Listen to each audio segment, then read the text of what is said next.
তাহলে যত দেখো ডেভিয়েশন কম হবে তাহলে কি বলবো সেটাকে,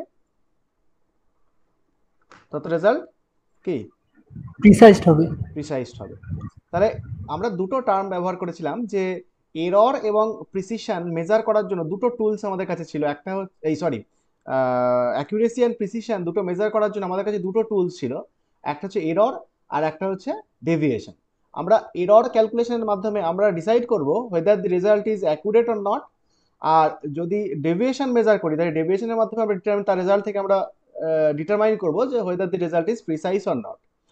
তাহলে যত এরর কম হবে তত কি হবে, রেজাল্ট ইজ অ্যাকুরেট। আর যত ডেভিয়েশন কম হবে তত রেজাল্ট ইজ প্রিসাইজ। ওকে, তো নিশ্চয়ই অ্যাকুরেসি অ্যান্ড প্রিসিশন নিয়ে যে ডেফিনেশন, বেসিক ডেফিনেশন নিয়ে কারোর কোনো প্রবলেম নেই বা কনসেপ্ট নিয়ে কোনো প্রবলেম নেই। নিশ্চয়ই সবাই জানো যে অ্যাকুরেসি মানে কি আর প্রিসিশন মানে কি এবং তাদের বেসিক ডিফারেন্সটা কি। এবার অ্যাকুরেসি মেজার করার ক্ষেত্রে কতটা রেজাল্ট অ্যাকুরেট হলো তার জন্য আমাদের এরর অ্যানালিসিস করতে হবে। আর রেজাল্ট কতটা প্রিসাইজ হলো তার জন্য আমাকে কি করতে হবে, আমাকে আমাকে ডেভিয়েশন অ্যানালিসিস করতে হবে। তো তার জন্য কিছু ফর্মুলা টর্মুলা আমরা আগের দিন লিখেছিলাম, ঠিক আছে। তো ধরো এরকম একটা কোশ্চেন তোমাদের যদি পরীক্ষায় আসে, মানে পেপারে এরকম কোশ্চেন এসে ক্যালকাটা ইউনিভার্সিটি, সেটা হচ্ছে যে এরকম একটা কোশ্চেন দিয়ে আমরা শুরু করি যে দেখবে তোমাদের কোশ্চেন পেপারটা যেটা দেওয়া হয়েছিল সেখানে 9 নম্বর কোশ্চেনটা একটু দেখবে। যে 9 নম্বর কোশ্চেনে দেখো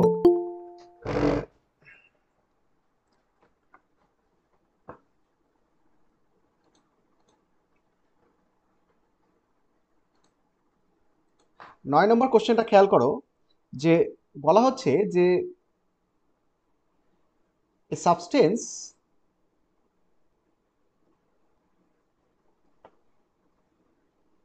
was known to contain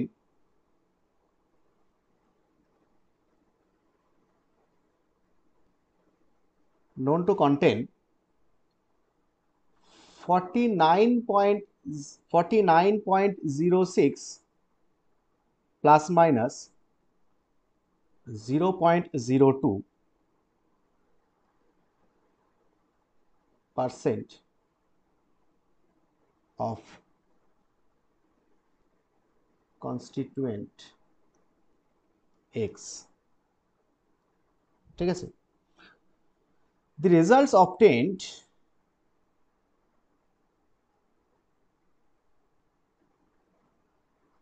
the results obtained by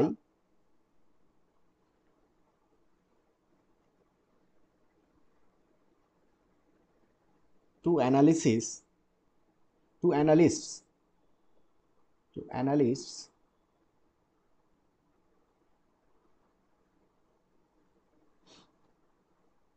analysts using the same substance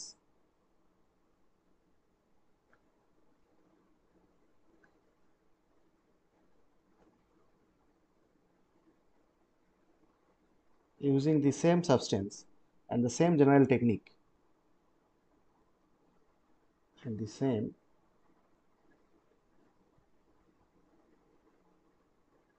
general technique the same general technique where কি বলা হচ্ছে, অ্যানালিস্ট ওয়ান সে কয়েকটা ডেটা কালেক্ট করেছে। একটা হচ্ছে 49.01, তারপর হচ্ছে 49.21, আর হচ্ছে 49.08। এটা হচ্ছে অ্যানালিস্ট ওয়ানের ডিটারমিনেশন। অ্যানালিস্ট ওয়ান যে কোনো একজন ব্যক্তি, সে এই তিনটে ডেটা কালেক্ট করেছে কোন একটা এক্সপেরিমেন্ট।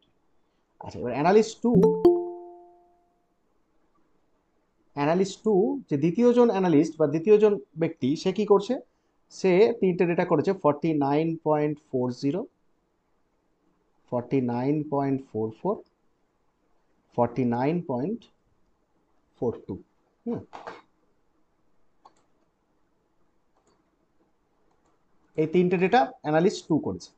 আচ্ছা, এই যে যাই দুজন ব্যক্তি দুজন এক্সপেরিমেন্ট করে যে তিনটে তিনটে করে ডেটা কালেক্ট করেছে, ট্রু ভ্যালু কোনটা, ট্রু ভ্যালু হচ্ছে এইটা। তার মানে অরিজিনালি জেনারেল ভ্যালু বা স্ট্যান্ডার্ড ভ্যালু, এটা হচ্ছে ট্রু ভ্যালু। তাহলে ট্রু ভ্যালু এইটা আর এদের ডিটারমাইন্ড ডেটা হচ্ছে এইটা। তাহলে কোশ্চেন বলছে calculate calculate relative error, relative mean error, relative mean error. 2 নম্বর হচ্ছে relative mean deviation.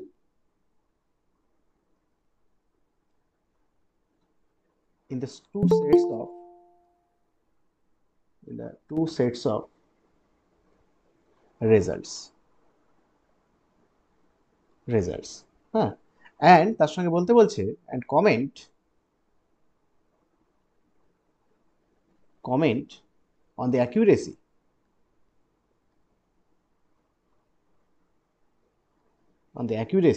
and precision.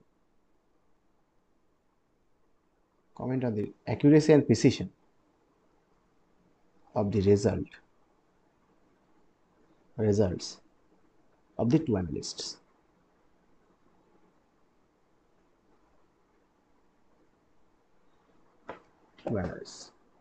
ওকে, লিখেছ?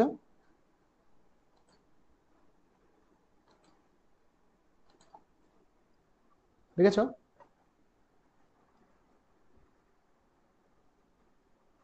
হ্যাঁ হ্যাঁ দাদা।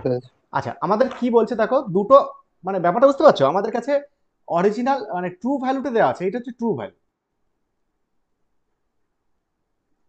এবার আমাদের ট্রু ভ্যালুটা হচ্ছে অরিজিনাল ভ্যালু। এবার দুজন ব্যক্তি, তোমাদের ধরো মনে করো তোমাদের মধ্যে দুজনকে বলা হলো যে তোমরা এক্সপেরিমেন্টটা করো, করে রেজাল্ট ডেটা আনো।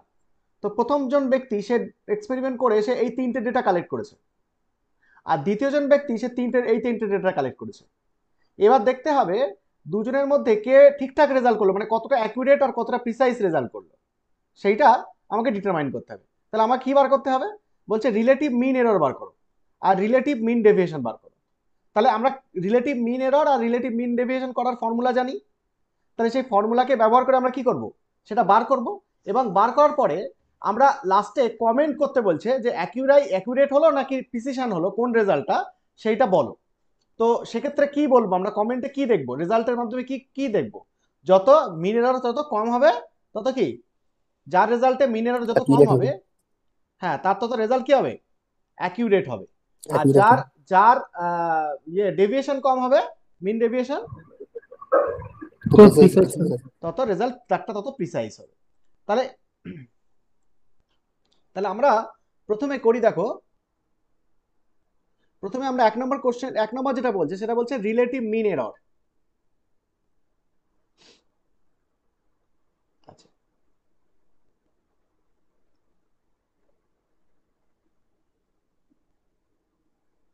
আচ্ছা রিলেটিভ মিন এরর, আচ্ছা রিলেটিভ মিন এরর কি করে বার করে? Delta x by x. Delta x by x. তাহলে রিলেটিভ মিন এরর হচ্ছে ডেল্টা এক্স বাই এক্স, ঠিক আছে, এটা তো। আচ্ছা, ডেল্টা এক্সটা কি? ও mean error. Observed value minus true value. হ্যাঁ, সেটা কি বলা হয়? Mean error. No, Absolute error. Absolute error. তাহলে অ্যাবসলিউট এরর সেটাকে বলা হচ্ছে ডেল এক্স, এই ডেল্টা এক্স। আর ডেল্টা এক্স এর যদি এটা হয়, তাহলে এবার দেখো তাহলে কি করে বার করা হয় delta x? Experimental value minus কে, বলো, ট্রু ভ্যালু। তো যদি আমি অ্যানালিস্ট 1 এর জন্য বলি, হ্যাঁ, তার মানে আমরা প্রথমে আগে জেনারেল ফর্মুলা লিখি এক্স এন মাইনাস এক্স তার মড, ঠিক আছে, এইটা হচ্ছে অ্যাবসলিউট এরর। এবার দেখো আমরা ফর অ্যানালিস্ট 1, তাহলে ফর অ্যানালিস্ট 1 ডেল্টা এক্স কত হচ্ছে? ডেল্টা এক্স কত হচ্ছে? বা একেবারে করতে পারি, আমরা একেবারে করতে পারি যে ডেল্টা এক্স গুলোকে একসঙ্গে আমরা যদি যোগ করি ফর অ্যানালিস্ট 1, তাহলে আমাদের রিলেটিভ মিন এরর আমরা একেবারে করছি, সেটা কি হবে দেখো। সেটা হবে কি, আমরা ফর্মুলা লিখেছিলাম না যে ডেল্টা এক্স মানে, তাহলে ধরো প্রথম x1 রেজাল্ট, তাহলে এটা কি হবে delta x1 plus delta x2 plus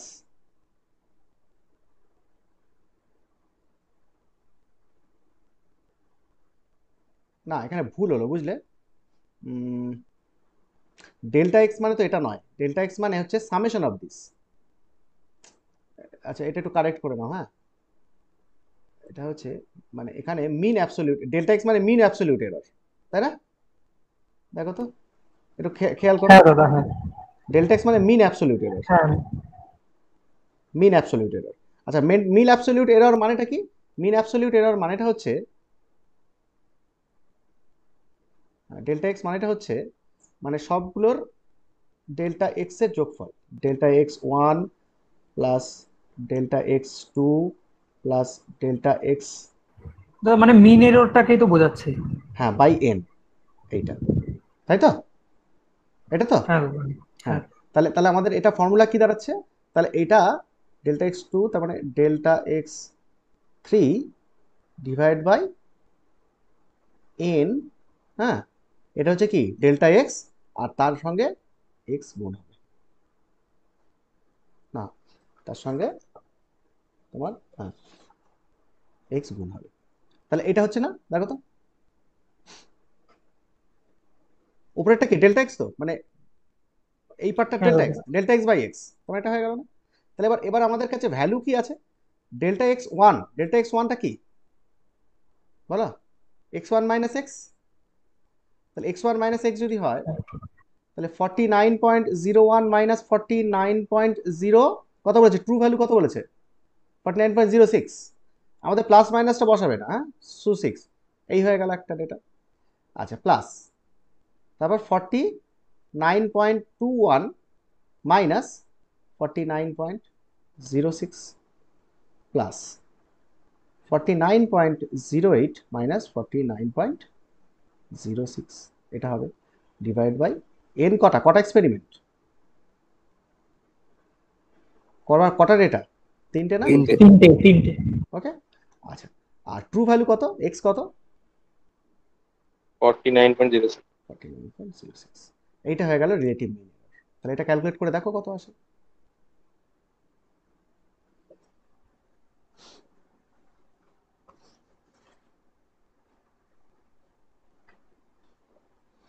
delta x হচ্ছে মিন অ্যাবসলিউট এরর, তার ফর্মুলা এইটা, সেটা আমরা এখানে লিখলাম।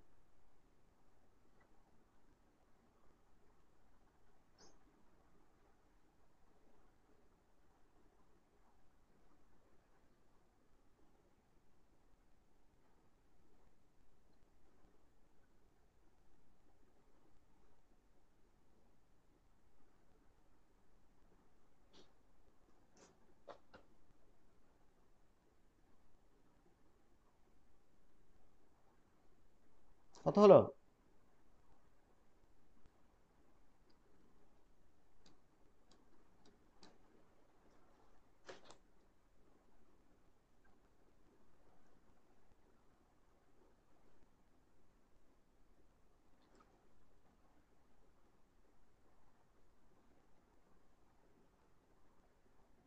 n equal to 3 হবে? হ্যাঁ, এন ইকুয়াল টু থ্রি, তো এন তো number of experiment, number. Analyst 1 আর অ্যানালিস্ট 2 দুইজন তো। হ্যাঁ, তো অ্যানালিস্ট ওয়ান একটা ক্যালকুলেট করা হচ্ছে, অ্যানালিস্ট ওয়ান কটা ডেটা নিয়েছে? তিনটে তো। তিনটে। হ্যাঁ, তো অ্যানালিস্ট ওয়ানের জন্য ক্যালকুলেট করা হচ্ছে, আমরা অ্যানালিস্ট টু এর জন্যও করবো সিমিলারলি। ও আচ্ছা। কত হচ্ছে দেখো।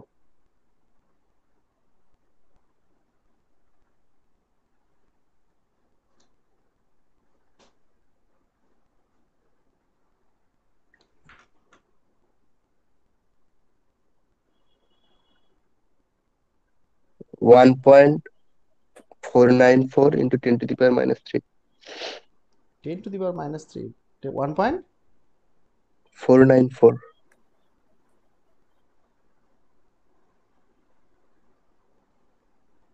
না, রিলেটিভ মিনেরও তো ডেল্টা এক্স বাই এক্স, তাহলে আবার এনটা আসলো কেন? ডেল্টা এক্সটা মানে তো del x del x del x এর যোগফল বাই এন। ডেল, ও আচ্ছা, একবারে লেখা।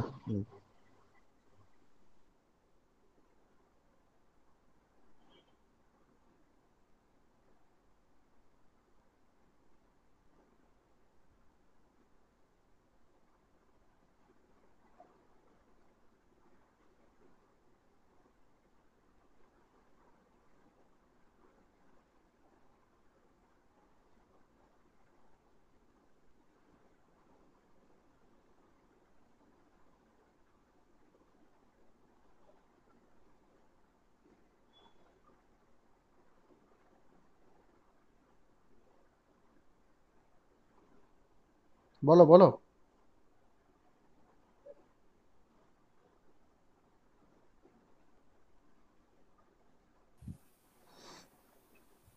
1.49 10 to the minus 3. সবার কি ডেটা একই এসছে দেখো তো একটু ঠিকঠাক করে। হ্যাঁ স্যার। ওয়ান কি পয়েন্ট হলো? 1. 1 পয়েন্ট 1.49 10 to the minus 3. তারপরে 0.0000 1.495 into 10 to the minus 3. 1.493। হ্যাঁ হ্যাঁ একটা জিরো কম হবে। এটা তো, ও একটা জিরো কম হবে না।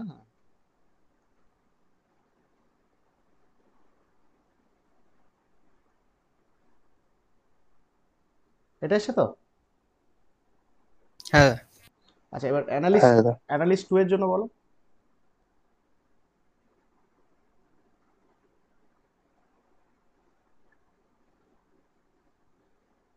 তাহলে আর আর এমই কত হবে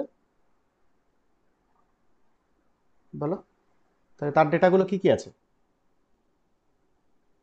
49.4 নাকি? কত আছে বলো? 49.40। তাহলে একই রকম ভাবে 49.40 minus 49.06 plus 49.44 minus 49.06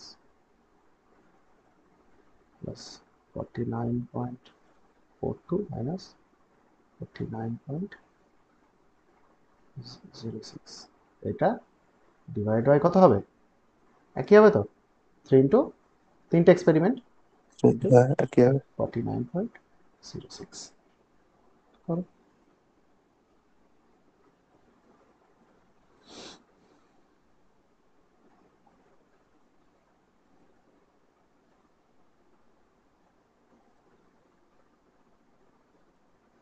seven point three 7.3 10 to the minus 3. হ্যাঁ বলো। 7.3 into 10 to the minus 3. তাহলে 0.00 কত? 7 7.3। 3 733.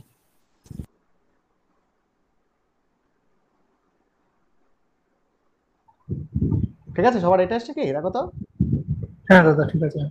আচ্ছা তাহলে তাহলে দেখো এররটা তার কম হলো কোনটা? এররটা কম হলো কার ক্ষেত্রে? অ্যানালিস্ট 1 এর। তাহলে কে বেশি অ্যাকিউরেট করলো রেজাল্ট? অ্যানালিস্ট 1. Analyst one. তাহলে আমরা এখানে বলতে পারি the smaller the relative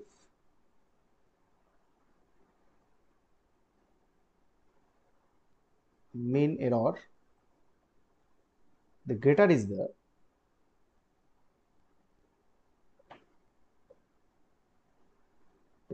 the accuracy. Hence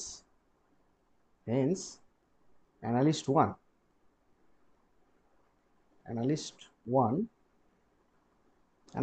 কি করেছে? ভালো রেজাল্ট করেছে তো নাকি? হ্যাঁ স্যার। is more accurate. বোঝা গেল? বোঝা গেল? হ্যাঁ দাদা। হ্যাঁ দাদা ঠিক আছে।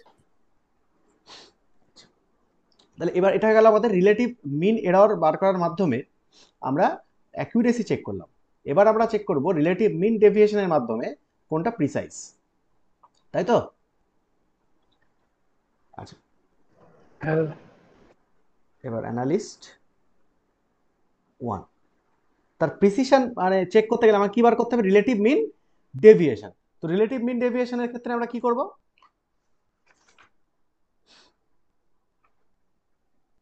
Summation over xn minus xn bar by nx আচ্ছা আমাদের তাহলে বার। রিলেটিভ মিন ডেভিয়েশনের ফর্মুলা,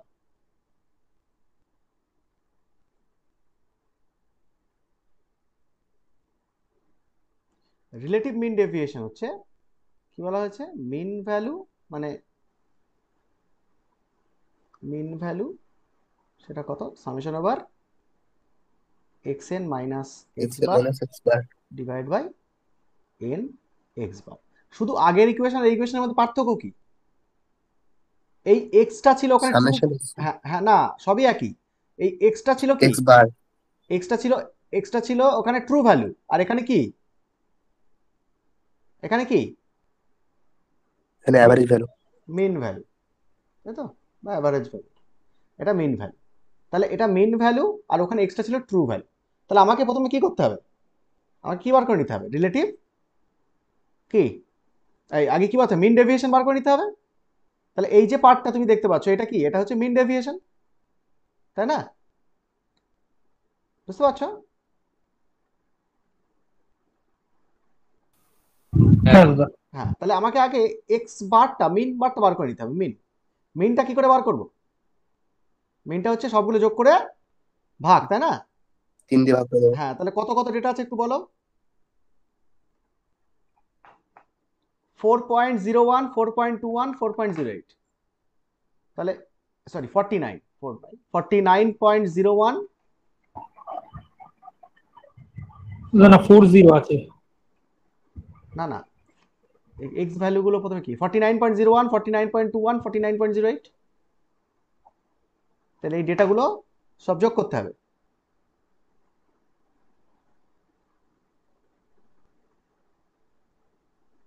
ডিভাইড বাই কত, 3. নাম্বার অফ এক্সপেরিমেন্ট, এইটা।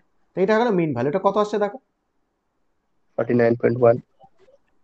49.1, এটা আসছে তো সবার, দেখো তো এটা আসছে কিনা। হ্যাঁ দাদা। হ্যাঁ দাদা। আচ্ছা, এইবার আমরা কি করব, এবার আমাদের ওই রিলেটিভ মিন এরর বার করতে হবে, এই relative mean deviation.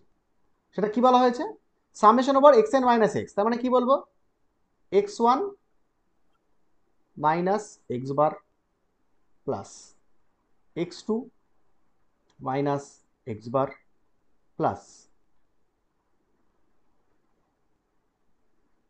x3 minus x bar, এইটা ডিভাইড বাই n,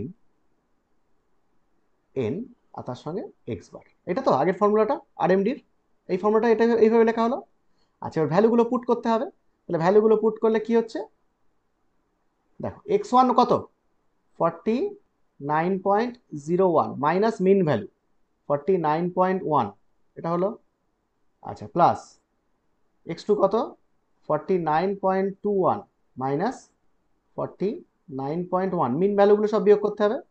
আচ্ছা, তারপর 49.08 মাইনাস 49.1 ডিভাইডেড বাই 3 ইন্টু কত হবে, 49.1 মিন ভ্যালু। বুঝতে পারছো ফর্মুলাটা ঠিকঠাক করেছি, দেখো তো। হ্যাঁ দাদা। তাহলে এবার এটা হ্যাঁ ক্যালকুলেট দাদা। করো। তাহলে এই প্রত্যেকটার মড ভ্যালুগুলো নাও, ক্যালকুলেট করো সবগুলো। না, প্রথমটা নেগেটিভ আসছে, তাহলে সেটাকে পজিটিভ করতে হবে।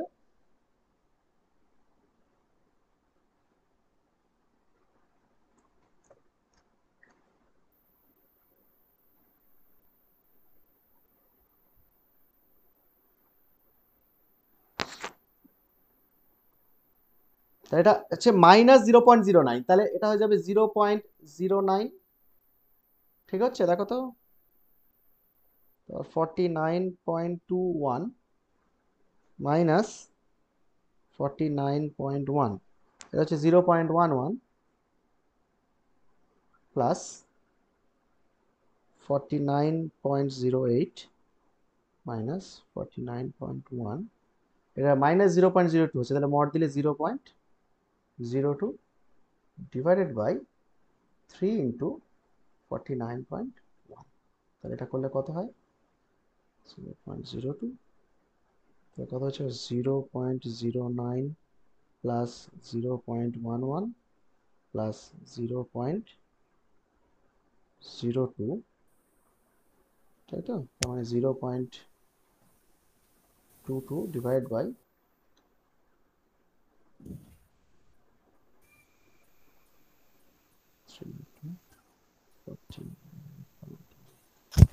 0.00 149.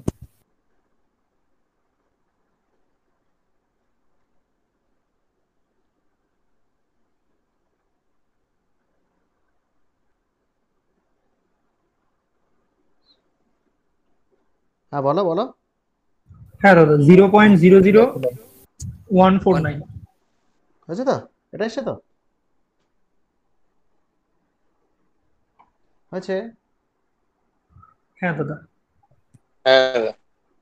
এবার অ্যানালিস্ট টু একই কাজ করে নাও। অ্যানালিস্ট টু এর আরএমডি কত হচ্ছে? তাহলে একই রকম থাকবে, শুধুমাত্র ডেটাগুলো পাল্টে যাবে। ডেটাগুলো কি ছিল? 49.40, 49.44, 49.42।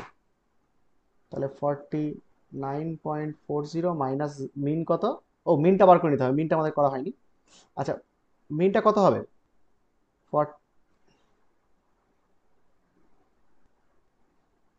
এক্স বার সেটা হচ্ছে কত? 49.40 প্লাস 49.42 আর 49.44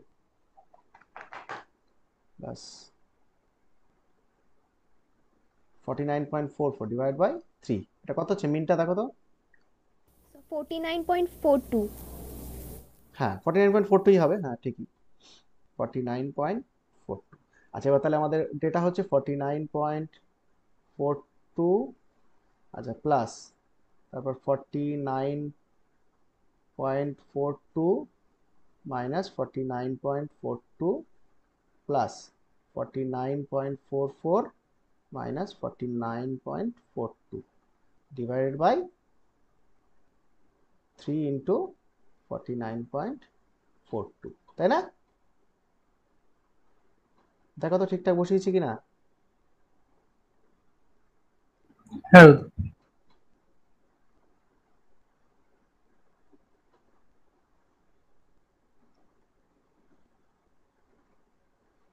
এটা হবে তো?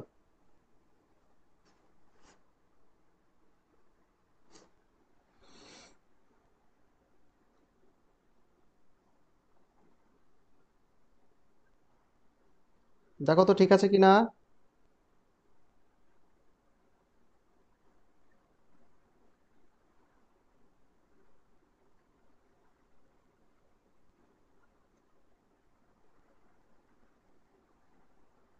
দেখো কত হচ্ছে?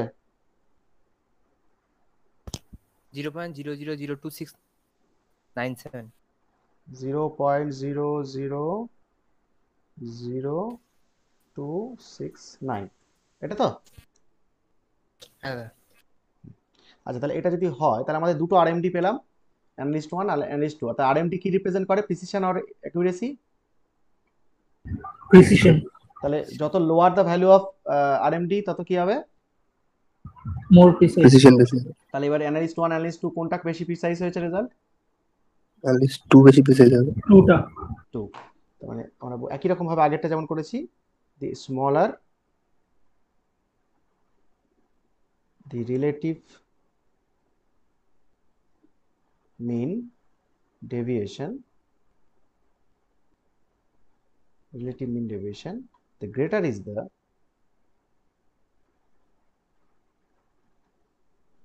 the precision. So analyst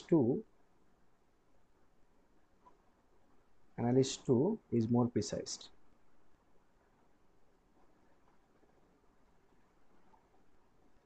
precise. Okay, বোঝা গেল?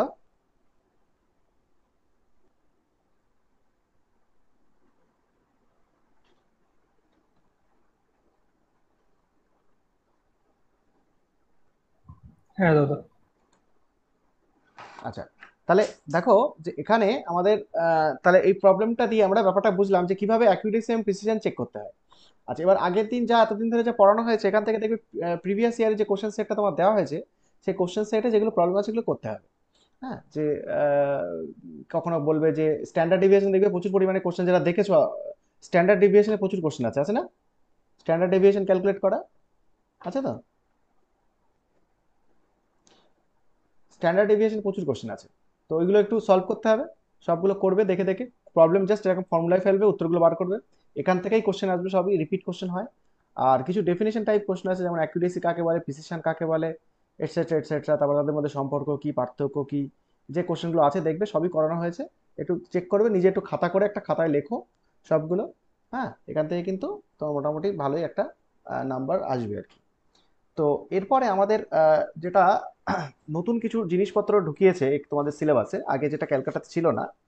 হ্যাঁ, তো নতুন যে আহ, আহ, জিনিসগুলো ঢুকিয়েছে, দ্যাট ইজ, দেখবে সিলেবাসের শেষে লেখা রয়েছে কনফিডেন্স ইন্টারভাল বা কনফিডেন্স লিমিট, তারপর কিছু t test, significance of test দিয়েছে, যেমন টি টেস্ট, এফ টেস্ট, আর রিজেকশন অফ রেজাল্ট বলে একটা টপিক দিয়েছে, যেটাকে বলা হয় কিউ টেস্ট। তার মানে তোমার তিনটে টেস্ট আছে, F test, Q test and t test, আর তার সঙ্গে কনফিডেন্স লিমিট। এটা তোমাদের আগের যে এতদিনের যে ক্যালকাটা ইউনিভার্সিটির সিলেবাস সেখানে ছিল না, এখন এটা তোমাদের সিবিসিএস এ তোমাদের সংযোজন করেছে এই পার্টটা। ঠিক আছে, তো এই পার্টটা নিয়ে আমরা একটু আলোচনা করবো আজকে, এটাই কমপ্লিট হয়ে যাবে। আচ্ছা, তো আমাদের এই পর্যন্ত হলো। এবার আমরা একটা নতুন যে পার্টগুলো বললাম সেগুলো একটু শুরু করি। এখান থেকে কিন্তু নতুন, আগের স্লাইডটা একটুখানি এতক্ষণ কি করছিলে? তো এই লাস্টের একটুখানি বাকি ছিল। ঠিক দেখো আছে। দেখো দেখো, হয়েছে? হ্যাঁ দাদা। আচ্ছা, এবার দেখো কনফিডেন্স লিমিট।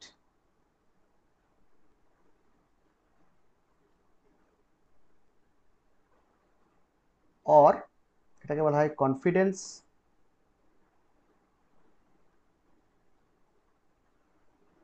ইন্টারভাল, আর আরেকটাকে বলা হয় কনফিডেন্স, অল্টারনেটিভলি বলা হয় কনফিডেন্স লেভেল।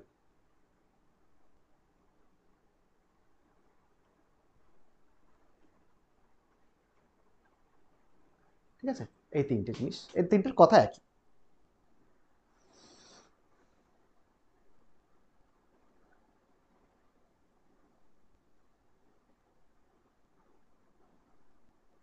ঠিক আছে, হেডিং দিয়েছো? হ্যাঁ দাদা। আচ্ছা আচ্ছা, একটা সিম্পল একটা লজিক বোঝো, এখানে এখানে পুরোটাই ম্যাথমেটিক্যাল, কিন্তু তোমাকে একটা পুরো সিস্টেম, মানে গল্পের মতো ব্যাপারটাকে বুঝতে হবে, নিজেকে দিয়েই বুঝতে হবে। কি দেখো, ধরো তুমি প্র্যাকটিক্যাল করতে গেছো, হ্যাঁ, বা তোমার প্র্যাকটিক্যাল পরীক্ষা চলছে, তাহলে প্র্যাকটিক্যাল পরীক্ষা চলছে, তোমার টাইট্রিমেট্রিক অ্যানালিসিস আছে, মানে টাইট্রেশনের মাধ্যমে তোমাকে ডেটা কালেক্ট করতে হবে। তাহলে আমরা জেনারেলি যখন পরীক্ষার সময় বা কলেজে প্র্যাকটিস করি, তখন কটা একটা টাইট্রেশনে কবার ডেটা নিই, একই টাইট্রেশন কবার রিপিট করি? তিনবার। মিনিমাম 3 বার। মিনিমাম 3 বার নিতে হয়, তাই তো? এবার যদি মনে হয় আরো সন্দেহ আছে, তাহলে 4 বার নিতে হবে, 5 বার নিতে হবে, যদি দেখা যায় উল্টোপাল্টা রেজাল্ট আসছে। তাহলে দেখবে মোটামুটি 3 বার রেজাল্ট নেওয়া হয়। তো 3টে ডেটা নেওয়া হয়, এবার 3টে ডেটা নিয়ে এবার তারপর তোমাকে একটা অ্যাভারেজ করে তোমাকে রেজাল্ট মানে জুড়তে হয়, মানে রেজাল্টটা তোমাকে বলতে হয় যে এটা এটা এটার ভ্যালুটা এত। আচ্ছা, এবার তুমি টাইট্রেশন করতে গিয়েছো, হ্যাঁ, পরীক্ষার সময়। এবার পরীক্ষার সময় তুমি টেনশনের মধ্যে টাইট্রেট করছো, এবার টাইট্রেশন করে টোরে পুরো কাজটা করছো মানে তুমি নিজেই করছো, করার পরে আলটিমেটলি লাস্টে যখন টাইটার ভ্যালুগুলো এলো, হ্যাঁ, তখন তোমার টাইটার ভ্যালুগুলো দেখে তোমার দুটো জিনিস মাথায় আসতে পারে। কোন দুটো জিনিস? একটা হতে পারে তুমি খুব কনফিডেন্ট হতে পারো যে আমি যে ডেটাগুলো কালেক্ট করেছি, যে 3টে ডেটা কালেক্ট করেছি, এগুলো একদম ট্রু ভ্যালুর খুব কাছাকাছি যাবে, মানে একদম ঠিকঠাক অ্যাকিউরেট রেজাল্ট হবে। আবার আরেকটা মনে হতে পারে, না আমার রেজাল্টে মনে হচ্ছে ভুল আছে, মানে আমার কাজকর্মে বা রেজাল্ট যেটা এলো তাতে মনে হচ্ছে ঠিকঠাক হলো না। তবে সেখানে তোমার কনফিডেন্সটা কেমন, হাই না লো? লো। লো। কনফিডেন্সটা লো। তাহলে কনফিডেন্সটা লো মানে তুমি কি ভাবছো, তাহলে তোমার রেজাল্টটা ট্রু ভ্যালুর কাছাকাছি যাচ্ছে না, মনে হচ্ছে না এটা যা রেজাল্ট এসছে এটা ট্রু ভ্যালুর কাছাকাছি যাবে না মনে হচ্ছে। হ্যাঁ, মানে অনেক দূরেই থাকবে, ট্রু ভ্যালু থেকে অনেক দূরে থাকবে। মানে ট্রু ভ্যালু মিনস এখানে কোনটা, এখানে ধরো তোমার একটা স্যাম্পেল যখন আসে, যখন তোমরা পরীক্ষা দেবে, যখন দেখবে যে ইউনিভার্সিটি থেকে স্যাম্পেলটা আসে, এবার ইউনিভার্সিটি থেকে যখন স্যাম্পেলটা আসে, ইউনিভার্সিটিতে কিন্তু ওই স্যারেরা এক একটা টাইটেশন 3-4 বার 5 বার করে করে তারা রেজাল্টটাকে একটা ডিটারমাইন 3-4 জন করে একটা ঠিকঠাক রেজাল্টে আনে, এনে যে ওরা একটা ফাইনাল রেজাল্ট বলে যে হ্যাঁ এইটার হচ্ছে এর অরিজিনাল ভ্যালু। এবার ওই একই স্যাম্পেল তোমাকে টেস্ট করতে দেওয়া হয় পরীক্ষার সময়। এবার পরীক্ষার সময় তুমি যত ওই এক্সপেরিমেন্টালি ডিটারমাইন্ড বাই ইউনিভার্সিটি যে ডেটাটা দিচ্ছে সেই ডেটা যত তুমি কাছাকাছি রেজাল্ট বলতে পারবে, তত তোমার নাম্বার বেশি হবে। তো একটা রেঞ্জ বলে দেয় ওরা, ওরা ট্রু ভ্যালুটা যেটা দেয় সেটা তো ধর পাঁচজন স্যার এক্সপেরিমেন্ট করেছে, পাঁচজন স্যারের এক্সপেরিমেন্ট একই রকম হবে না। তো ধরো একটা টাইটেল ভ্যালু এলো 21.5, 21.5 একটা টাইটেল ভ্যালু। এবার আর একটা স্যার 1.6 করছে, আর একটা স্যার 21.4। তাহলে যদি তিনজন স্যার তিনটে ডেটা করে, তাহলে এই তিনটে তাহলে তাহলে আমাদের যখন পরীক্ষায় স্যাম্পেলটা আসবে, তাহলে এর লিমিটটা কতটা দেবে? 21.4 থেকে 21.6। 21.4 থেকে 21.6, এটা হচ্ছে ট্রু ভ্যালু লিমিট। তার মানে তুমি যদি তোমার কাছে যখন স্যাম্পেলটা আসবে, তোমার টেস্টের রেজাল্ট যদি এই রেঞ্জের মধ্যে থাকে, তাহলে তুমি ফুল মার্কস পাবে। এর বাইরে গেলে টাইটেশনের জন্য কোনো নাম্বার তুমি পাবে না। বুঝতে পারছো? এরকম ভাবে কোশ্চেন সেট হয়। তো একটা রেঞ্জ দিয়ে দেয় যে ট্রু ভ্যালুটা এই রেঞ্জের মধ্যে থাকবে। এবার এই রেঞ্জের মধ্যে তুমি যদি পরীক্ষার সময় বার করতে পারো, তাহলে তুমি ফুল মার্কস পেলে, মানে ঠিকঠাক রেজাল্ট হলো। আদারওয়াইজ যদি বিয়ন্ড দিস, মানে এই রেজাল্ট ইন্টারভালের বাইরে যদি চলে যায়, তাহলে তোমার রেজাল্ট কিন্তু ভুল হয়ে গেল। এবার তোমার কাছে যখন স্যাম্পেলটা এলো, তোমার কাছে তোমার অরিজিনাল ভ্যালুটা তোমাকে বলছে না যে ট্রু ভ্যালু এত, এটা তো বলছে না। তাহলে এবার তুমি কাজ করছো, কাজ করার পরে অ্যাট দ্য এন্ড তোমার মনে দুটো প্রশ্ন হতে পারে যে আমি কাজটা, হ্যাঁ আমি খুব ঠিকঠাক করেছি, আমার কনফিডেন্স লেভেল হাই। তাহলে কনফিডেন্স লেভেল হাই কি না, এই আমার যে রেজাল্টটা সেখানে আমার ট্রু ভ্যালুর এরকম কাছাকাছি থাকবে। আবার আরেকটা যেটা হতে পারে সেটা হচ্ছে তোমার কনফিডেন্স খুব লো হতে পারে, যে আমার কাজটা মনে হয় ভালো হয়নি, তাহলে আমার মনে হয় মানে ট্রু ভ্যালু থেকে অনেক দূরে রেজাল্ট আসবে, তাহলে আমার কনফিডেন্স লিমিটটা কম। ঠিক আছে? তা বা তুমি এরকম বলতে পারো, তুমি যখন যদি বলা হয় তোমার কনফিডেন্স লেভেলটা তুমি বলো, তাহলে তুমি কনফিডেন্টলি বলো, তাহলে তোমার রেঞ্জটা কেমন হতে পারে? তুমি বলবে না ট্রু ভ্যালু থেকে বেশ এতটা দূরে হবে, মানে 21.4 to 6 যদি বলে, তুমি বলবে না আমার রেজাল্টটা মোটামুটি ওই 21 থেকে ওই 23 পর্যন্ত হবে। তাহলে তোমার ইন্টারভালটা বেড়ে গেল না কমে গেল? বেড়ে গেল। হ্যাঁ, তাহলে তুমি বলছো বেড়ে গেছে। আমার রেজাল্টটা, আমার ট্রু ভ্যালুটা মনে হচ্ছে ওই 21 থেকে 24 পর্যন্ত হবে, এত মানে আমি ঠিক কনফিডেন্ট নই আমি। তো এই কনফিডেন্সের উপর ভিত্তি করে, যে কনফিডেন্স তোমার চেক করা হবে যে তোমার রেজাল্টটা কতটা কনফিডেন্ট, মানে তোমার রেজাল্টটা ট্রু ভ্যালুর কতটা কাছাকাছি, সেটা তুমি কতটা কনফিডেন্ট। সেই কনফিডেন্ট ইন্টারভালটা বা কনফিডেন্স ইন্টারভালটা আমরা চেক করি এক্সপেরিমেন্টের মাধ্যমে। ঠিক আছে? তো সেটাই আমরা এখন চেক করি। দেখো, তাহলে তোমরা আগে প্রথমে কয়েকটা কথা লেখো। লেখো লেখো দি প্রবাবিলিটি, লেখো the probability that the probability that true value the probability that true value lies true value lies lies within the given range দাদা একটু রিপিট করো না, খুব ডিস্টার্ব হচ্ছে না এটা। the probability that true value lies within the given range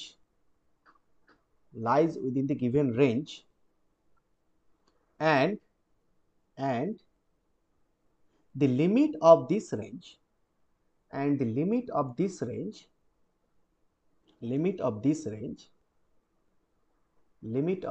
range is termed as confidence limit is termed as confidence limit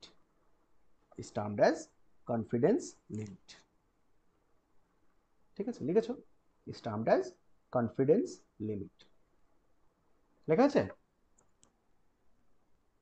হ্যাঁ দাদা। Full stop. হ্যাঁ, প্যারা চেঞ্জ করে লেখো। লেখো confidence limit is also defined as confidence limit is also defined as the range of values confidence লিমিটের ওখানে আরেকবার বলো না, ডিসকানেক্ট হয়ে যাচ্ছে। confidence limit is also defined as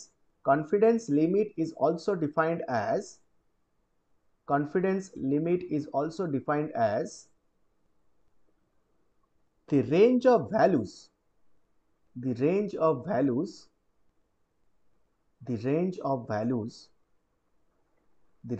values either side of either side of calculated mean calculated mean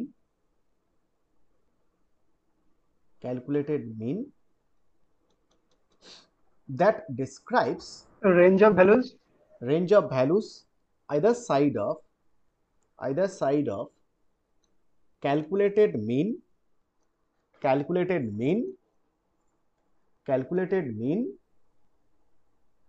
that describes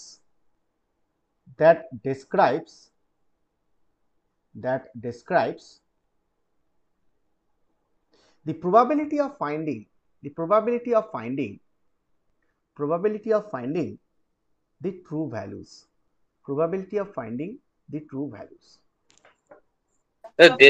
ডেস্ক্রিপ্ট বলতে describes the probability of finding the true values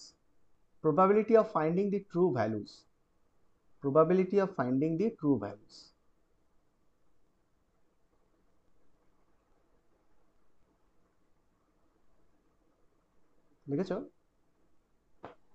হ্যাঁ দাদা ওকে, আচ্ছা এবার আমাদের কনফিডেন্স লিমিটের এটা হচ্ছে ডেফিনেশন। এবার আমরা এটা ফর্মুলা কি করে মানে ফর্মুলা কি হবে?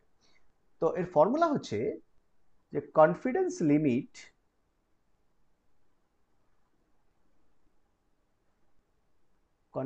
লিমিট সেটাকে লেখা হয় x bar plus minus t into s divided by under root of n.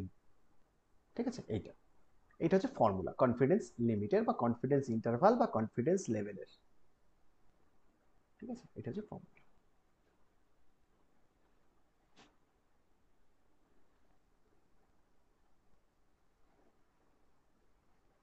আচ্ছা দেখো, এবার এনটা কি? এনটা হচ্ছে number of measurement. Number of experiment. হ্যাঁ, নাম্বার অফ মেজারমেন্ট বা number of experiment.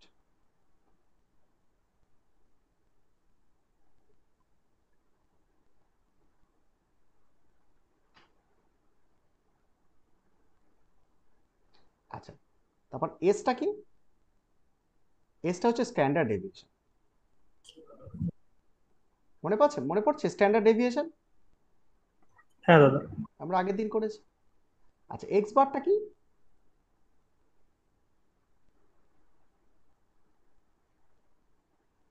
Main value, তাই তো? আর টিটা তোমরা এখনো জানো না। টিটা হচ্ছে স্ট্যাটিস্টিক্যাল ফ্যাক্টর বলা হয়। স্ট্যাটিস্টিক্যাল ফ্যাক্টর, হ্যাঁ, it depends on the number of degrees of freedom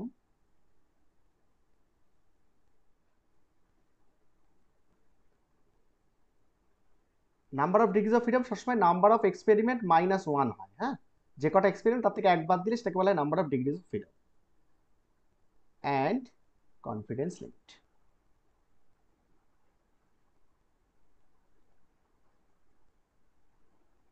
আচ্ছা, এই টিটা ভ্যালু হচ্ছে, এটা হচ্ছে একটা এক্সপেরিমেন্টাল ফ্যাক্টর। ওকে, এই এক্সপেরিমেন্টাল ফ্যাক্টর, এই টিটা তোমার পরীক্ষার সময় যখন কোশ্চেন দেবে তখন এটা গিভেন থাকবে। তাহলে এটা নিয়ে মাথা ব্যথার কিছু নেই। তো এটা, এই ডেটাটা তোমার দেওয়া থাকবে, টি ভ্যালু তোমার দেওয়া থাকবে। এর যারা টেবিল আছে, এই টেবিলটা থেকে ডেটাগুলো কালেক্ট করা হয়। এই টেবিলটা আমি তোমাদের গ্রুপে হোয়াটসঅ্যাপে দিয়ে দেবো, একটা ডেটার টেবিল, যেখান থেকে তুমি টি ভ্যালুটা বার করতে পারো। তাই এন ভ্যালু যদি তোমার জানা থাকে তাহলে তুমি কিন্তু টি ভ্যালুটা বার করতে পারবে, মানে n-1 করবে এবং তার সেই ডিগ্রি অফ ফ্রিডমের রেসপেক্টে তুমি টি ভ্যালুটা টেবিল থেকে বার করে নিতে পারবে। তো এটা তোমাদের পরীক্ষার সময় মুখস্থ করার কোনো দরকার নেই টেবিল, তোমাদের পরীক্ষার সময় টি ভ্যালুটা গিভেন থাকবে এবং সেই টি ভ্যালুটাকে ব্যবহার করতে হবে এই ইকুয়েশনে। ঠিক আছে, তাহলে বোঝা গেল, মানে লেখা গেল এটা, মানে ইকুয়েশনটা দেখতে পেলে কি কি আছে? হ্যাঁ দাদা। আচ্ছা, এবার আমরা একটা অঙ্ক করি, তাহলে ব্যাপারটা বোঝা যাবে যে কনফিডেন্স লিমিট বলতে আমি কি বুঝি। সবাই লিখে নিয়েছো? হ্যাঁ দাদা। হ্যাঁ দাদা। দেখো, বলছে a soda ash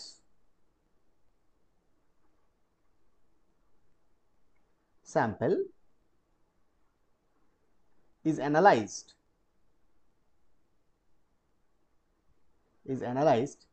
by titration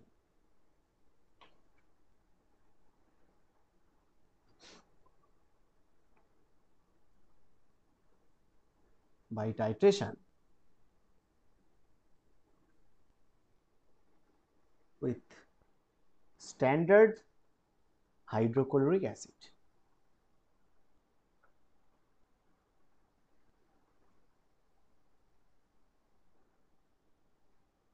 The analysis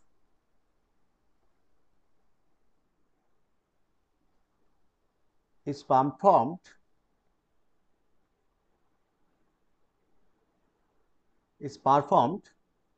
in triplicate মানে তিনবার, triplicate with the following results.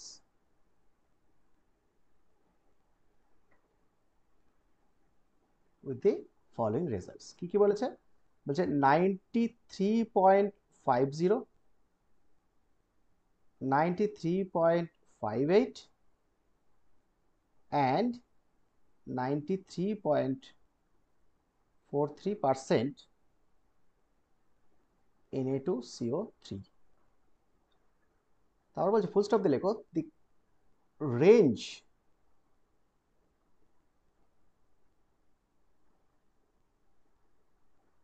within which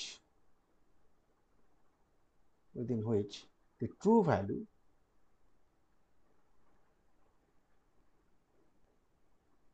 value lies with 95% confidence,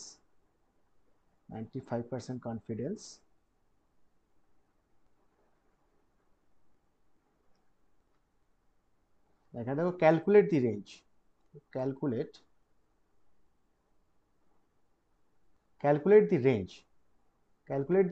within which the true value lies within 95% confidence. সেখানে t ভ্যালুটা বলছি given থাকবে, সেটা বলা হয়েছে 4.303। এই t ভ্যালুটা বের করা আমরা শিখবো, কিন্তু এখানে given আছে। ধরো হয়েছে? হ্যাঁ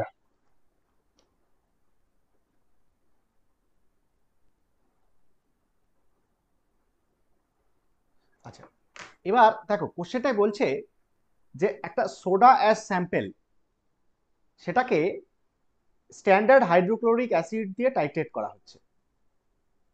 এবার এই টাইট্রেশনে তোমাকে পাওয়া গেল যে ওই সোডা অ্যাশের মধ্যে সোডিয়াম কার্বনেট 93.5% আছে। আবার একবার টাইট্রেট করে দেখা গেল 93.58% Na2CO3 আছে। আবার একবার টাইট্রেট করে দেখা গেল 93.43% Na2CO3 আছে। তাহলে বোঝা গেল সোডা অ্যাশের মধ্যে Na2CO3 থাকবে। এবার এই Na2CO3 কতটা আছে সেটা বার করতে গেলে তোমাকে হাইড্রোক্লোরিক অ্যাসিড দিয়ে টাইট্রেট করতে হবে। তাহলে কার্বন ডাইঅক্সাইড লিবারেট করবে। তাহলে এই যে যখন এই টাইট্রেশনটা করা হলো, তাতে করে তুমি ডিটারমাইন করলে, তিনবার টেস্ট করে টাইট্রেট করে তুমি রেজাল্ট বার করলে, ক্যালকুলেট করে যে আমার প্রথম টাইট্রেশনের রেজাল্ট অনুযায়ী আমার ওই স্যাম্পেলটাতে 93.5% সোডিয়াম কার্বনেট ছিল। দ্বিতীয় আবার ওই টেস্ট, আবারই ওটা রিপিট করলে একই টেস্ট, আবার রিপিট করে ডেটা পেলে 93.58%, আবার রিপিট করলে 93.43%। এইটা আছে। এই যে ডেটাটা তুমি পেলে, তুমি টাইট্রেশন করে এই তিনটে ডেটা পেলে, এই তিনটে ডেটা ঠিকও হতে পারে আবার ভুলও হতে পারে। এবার তোমাকে বলা হলো তুমি বলো উইথ 95% কনফিডেন্স, তোমাকে বলা হচ্ছে তুমি 95% কনফিডেন্সের সাথে বলো যে তোমার যে ডেটাগুলো হয়েছে এই ডেটাগুলো ট্রু ভ্যালুর কোন রেঞ্জে থাকবে, ট্রু ভ্যালুর কতটা কাছাকাছি থাকবে। বুঝতে পারছো কি বলছি? বুঝতে পারছো ব্যাপারটাকে? বোঝো? হ্যাঁ দাদা। আমি আবার বলছি দেখো বলছি একটা সোডা অ্যাশ, একটা স্যাম্পল, এই স্যাম্পেলটার মধ্যে তোমার কি আছে না সোডিয়াম কার্বনেট আছে।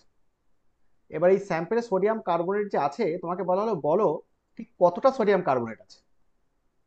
তুমি এবার কি করলে, ওই সোডা অ্যাশ স্যাম্পেলটাকে hydrochloric acid, standard hydrochloric acid দিয়ে টাইট্রেশন করলে কি হবে? অ্যাসিড বেস টাইট্রেশন করার পরে তুমি ডিটারমাইন করলে ওই স্যাম্পেলটা তুমি যতটা নিয়েছিলে তার মধ্যে তার 93.5% সোডিয়াম কার্বনেট আছে, একবার টেস্ট করে বুঝলে। আচ্ছা, আবার একই টাইট্রেশন করলে, করে আবার ক্যালকুলেট করলে, করে দেখা গেল তুমি রেজাল্ট বার করলে 93.58% সোডিয়াম কার্বনেট আছে। আবারও একবার রিপিট করলে, মানে ট্রিপ্লিকেট করলে, মানে 3বার টেস্ট করলে তুমি করে 93.43% সোডিয়াম কার্বনেট আছে এটা বললে। তাহলে তোমার 3 রকম রেজাল্ট এলো। এবারে যে 3 রকম রেজাল্টটা এলো, এই 3 রকম রেজাল্টটা তুমি বার করেছো, কিন্তু এই 3 রকম রেজাল্টটা ট্রু ভ্যালুর কাছাকাছি কি সেটা তোমাকে জিজ্ঞেস করা হলো যে আচ্ছা এবার বলো তো, তুমি যে 3টে ডেটা বার করলে, এবার বলো তুমি 95% কনফিডেন্সের সাথে বলো, তোমাকে 100% কনফিডেন্সের সাথে বলতে হবে না, 95% কনফিডেন্সের সাথে বলো যে তোমার যে রেজাল্টটা এটা ট্রু ভ্যালুর কতটা কাছাকাছি, মানে ট্রু ভ্যালুর রেঞ্জ কতটা সেটা তোমাকে বলতে বলছে।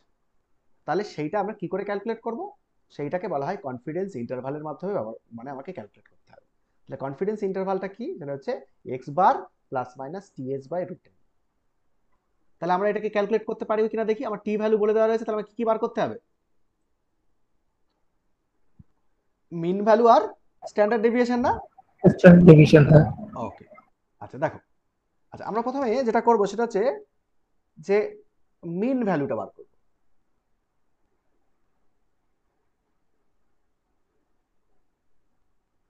আচ্ছা, মিন ভ্যালু হচ্ছে এক্স বার, তাহলে সেটা কত, mean value 93.50 plus 93.58 plus 93.48 divided by কত হবে, 3টে এক্সপেরিমেন্ট 3বার, তাহলে কত হচ্ছে, কত পার্সেন্ট হচ্ছে দেখো তো,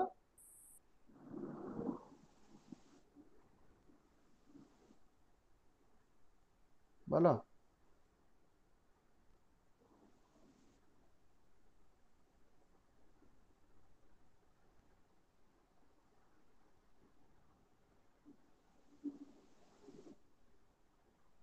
নাইনটি থ্রি পয়েন্ট ফাইভ 93.50, তাই তো? 5-2 দাদা, 5-2 হবে। 5-2। 5-2 হচ্ছে, হ্যাঁ দাদা। হ্যাঁ দাদা। দাঁড়াও, 93.50 প্লাস 93.58 প্লাস 93.43, আচ্ছা 48 না, সরি এটা তো 43, ভুল লিখলাম, এটা 43 না, কোশ্চেনে 43 দেওয়া রয়েছে, এটা 43। হ্যাঁ, এবার কত হচ্ছে দেখো,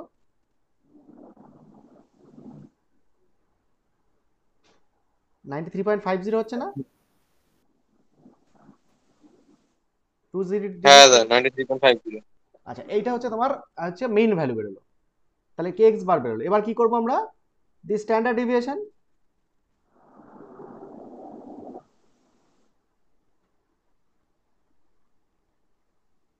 স্ট্যান্ডার্ড ডেভিয়েশন কত হচ্ছে, স্ট্যান্ডার্ড ডেভিয়েশন এস, এসটা কি করে বার করা হয়, under root of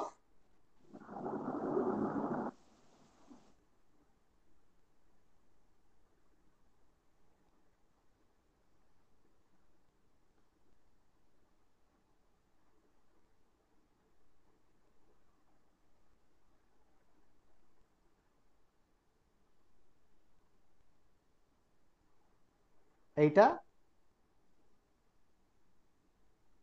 divide by n minus 1, মনে আছে এই হ্যাঁ যে দাদা। ফর্মুলা তো। আচ্ছা দেখো x1 কত,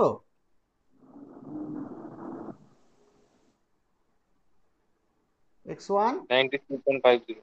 93.50 মাইনাস 93.50 তার স্কোয়ার প্লাস 93.58 মাইনাস 93.50 তার স্কোয়ার প্লাস 93.43 মাইনাস 93.50 তার স্কোয়ার ডিভাইডেড বাই 3 মাইনাস 2 তো হবে না,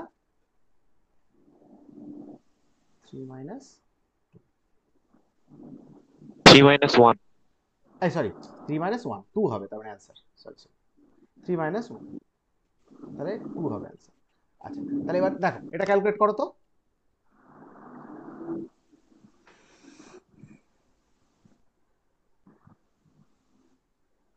প্রথমটা তো 0 0 স্কোয়ার 0, দ্বিতীয়টা হচ্ছে তোমার 0.08 স্কোয়ার, আর তৃতীয়টা হচ্ছে তোমার 0.07 স্কোয়ার। 0.75। 0.75 না 0.075? 0.075। তাহলে 0.075% এটা পুরোটা ক্যালকুলেট করলে দাঁড়ায় স্ট্যান্ডার্ড ডেভিয়েশন। সবার এসছে কিনা দেখো তো। হ্যাঁ দাদা ঠিক আছে। আচ্ছা, তাহলে এবার আমার গিভেন কি আছে? গিভেন আছে অ্যাট, দা বলছি 9.58 ওটা 93.58 হবে তো? হ্যাঁ 93.8, ও আচ্ছা আচ্ছা, হ্যাঁ এটা একটু বসিয়ে নাও, একটু ভুল আছে, 93.58। আচ্ছা, তাহলে দেখো at the 95% confidence level, 95% confidence level and degree of freedom কত?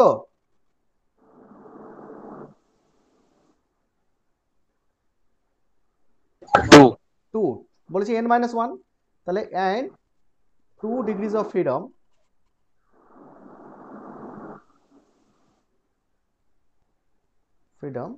t কত বলে দিয়েছে? 4.303 না? তাহলে আমাদের কনফিডেন্স লিমিটটা কি করে বেরোবে?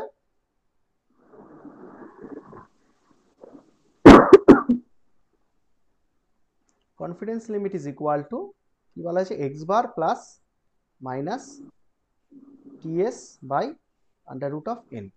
আচ্ছা, এক্স বার কত বেরিয়েছে আমাদের?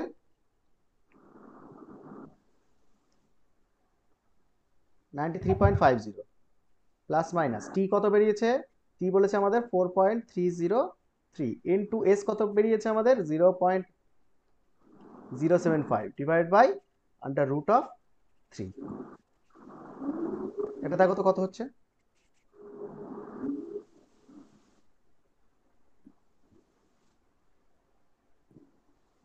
প্লাস মাইনাস কত, এই পার্টটা কত?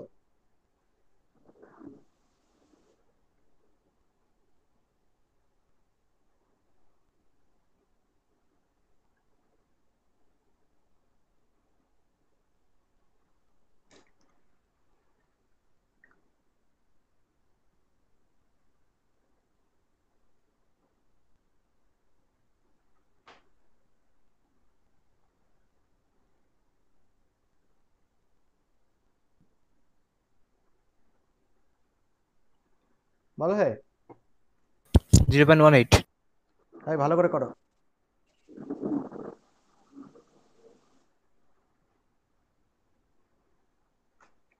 একটু ভুল হচ্ছে মনে হচ্ছে, দেখো তো।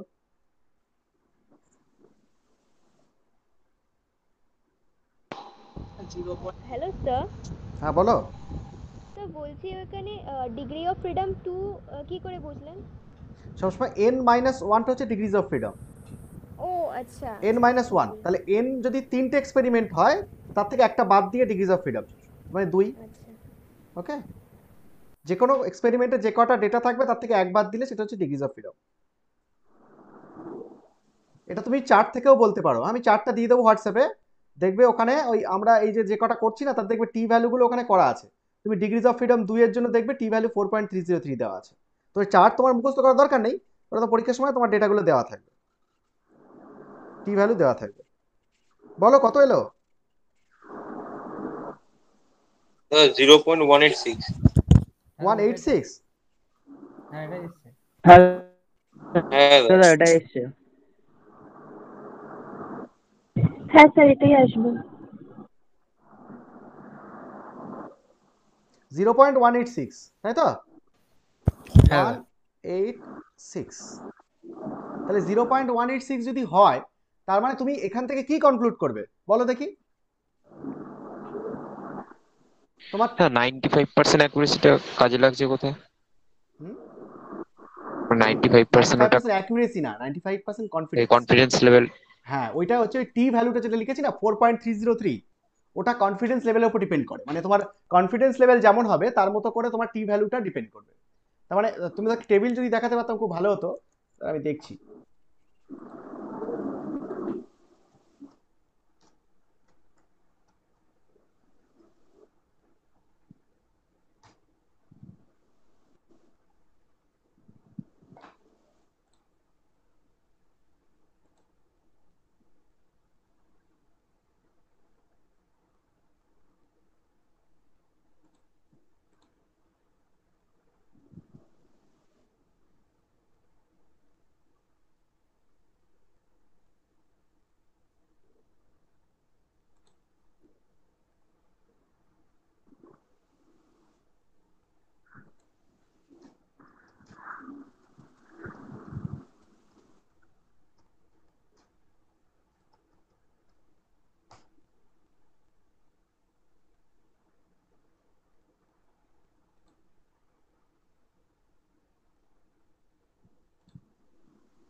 এই যে দেখো,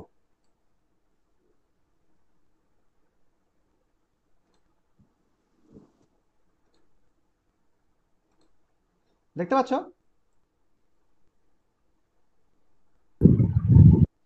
হ্যাঁ দেখো টি ভ্যালু, দেখো তোমার কনফিডেন্স কতটা, তার মানে তোমার কনফিডেন্স বলা হচ্ছে, দেখো 95% কনফিডেন্স। এবার 95% কনফিডেন্সে তোমাকে বলো number of degrees of freedom, কটা এক্সপেরিমেন্ট করেছো তুমি? 3টে, তাই তো? Number of degrees of freedom কত? 2। তাহলে 2 এবং 2 তোমার ডিগ্রিজ অফ ফ্রিডম, এবং তার সঙ্গে তোমার 95% কনফিডেন্সে তোমার টি ভ্যালু হবে 4.303, দেখা যাচ্ছে? হ্যাঁ দাদা। হ্যাঁ, এবার যদি বলে তুমি বলো 98% কনফিডেন্সে বলো, 98% কনফিডেন্সের সাথে বলো, তাহলে সেক্ষেত্রে তোমার টি ভ্যালু ব্যবহার করতে হবে 98% যদি বলে তাহলে 6.965 ব্যবহার করতে হবে, বুঝলে? তাহলে রেঞ্জ বাড়বে না কমবে?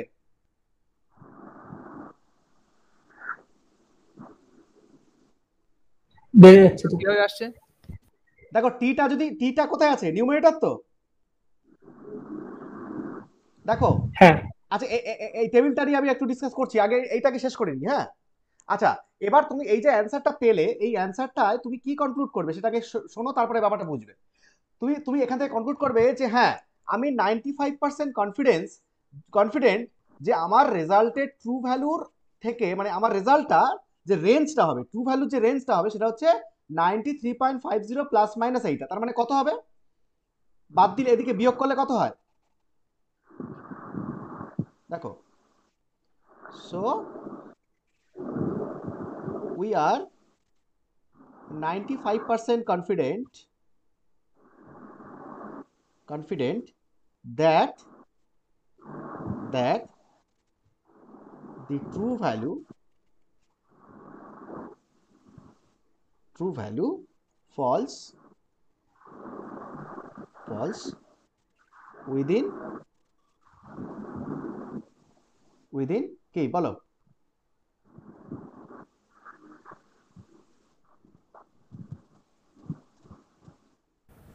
কত হবে? মাইনাস করলে আসবে 93.314।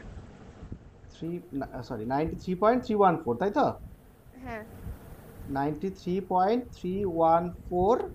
আচ্ছা, এখান থেকে আপার লিমিটটা কত হবে?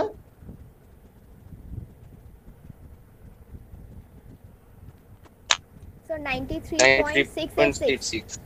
686। তাহলে তোমার ট্রু ভ্যালুটার রেঞ্জটা কোনটা হবে? এইটা তুমি বলতে পারো, তুমি বলবে ট্রু ভ্যালুটা এর মধ্যে থাকবে।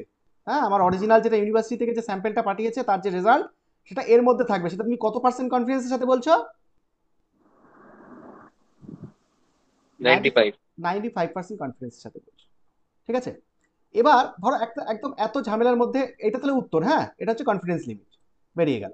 আচ্ছা এইবার দেখো আমি একদম সিম্পল একটা লজিক বলি, হ্যাঁ ব্যাপারটা যদি ক্লিয়ার না হয়।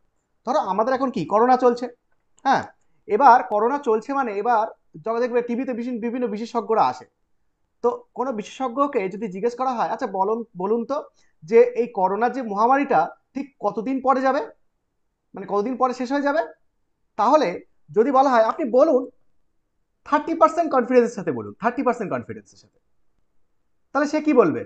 যখন কনফিডেন্স কম বলবে, 30% কনফিডেন্স বলবে এই তো পুজোটা চলে গেলেই চলে যাবে। হ্যাঁ, এবার তো আরেকজন বিশেষজ্ঞকে জিজ্ঞেস করা হলো যে 70% কনফিডেন্সের সাথে বলুন তো আপনি যে কবে যাবে, তখন সে কি সময় বেশি চাইবে না কম চাইবে?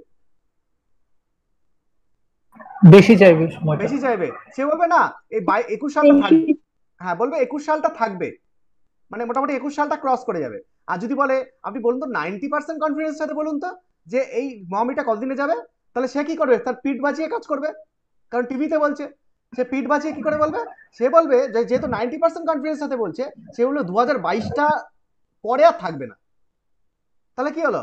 সম্ভাবনা তাই তো যে 2022-এর পরে আর থাকবে না, তাহলে সে 90% কনফিডেন্সের সাথে বলতে পারছে। এবার যদি বলা হয় বলো তো 100% কনফিডেন্সের সাথে বলো তো দেখি কতদিন থাকবে, তাহলে তুমি কি বলবে? তুমি একটু বড় করে বলবে, অনেক দূর পর্যন্ত বলবে না 2025-এর পরে থাকবেই না, কোনো সম্ভাবনাই নেই। তাহলে এটা কতটা কনফিডেন্সের সাথে বলছো? 100%। তো 100% কনফিডেন্স যখন তুমি কনফিডেন্স লেভেলটা বাড়াচ্ছ, তখন তোমার রেঞ্জটা কি হচ্ছে? ইনক্রিজ করছে।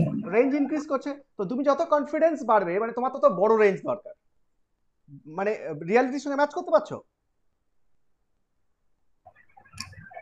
হ্যাঁ দাদা।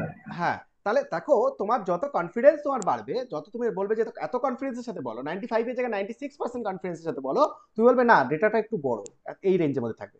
তুমি 100% বলো, 98% বলো, না তাহলে বলবে ডেটাটা এতটা আছে, 99 এতটার মধ্যে থাকবে, 100% বলবে না এতটার মধ্যে থাকবে। তো তার মধ্যে তো থাকবেই 100% কনফিডেন্সের সাথে বললে।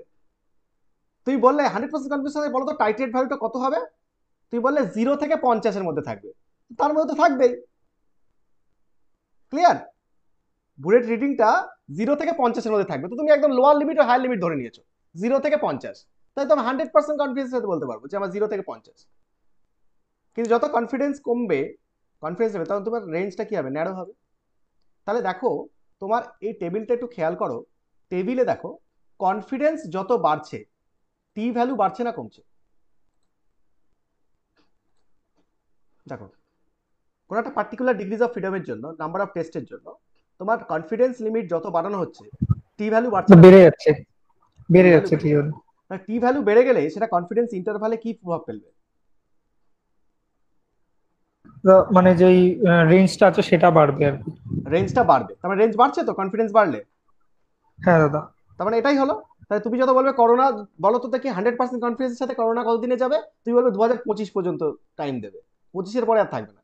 যদি বলা হয় না একটু কম করে কনফিডেন্স নিয়ে বলুন না, আপনি 50% কনফিডেন্সের সাথে বলুন, তাহলে সে বলবে হ্যাঁ 2021 কমপ্লিট হলেই চলে যাবে। এবার যদি বলে না 30% কনফিডেন্সের সাথে বলুন, সে বলবে না পুজোটা চলে গেলেই চলে যাবে। আর যদি বলে আপনি 1% মানে 0% কনফিডেন্সের সাথে বলুন, তাহলে বলবেন কালকেই শেষ। তাই তো, কারণ কনফিডেন্স কম বলেছে তো। বুঝতে পেরেছ? হ্যাঁ, ক্লিয়ার? হ্যাঁ হ্যাঁ দাদা। হ্যাঁ, তাহলে আমাদের এটা হচ্ছে কনফিডেন্স ইন্টারভাল, যে তোমার একটা পার্টিকুলার কনফিডেন্স লেভেলের জন্য তুমি ঠিক কতটা ট্রু ভ্যালু রেঞ্জ বলতে পারো। ওকে, তাহলে এখান থেকে একটা অঙ্ক আসতে পারে। কার কোনো ডাউট আছে বলো? না না ঠিক আছে। আচ্ছা নেক্সট। এরপরে আমাদের কনফিডেন্স ইন্টারভাল হয়ে গেল। এখান থেকে যে কোনো অঙ্ক দিলে পারবে, কারণ তোমার দুটো জিনিস বার করে নিতে হবে, একটা হচ্ছে এক্স বার আর একটা হচ্ছে S.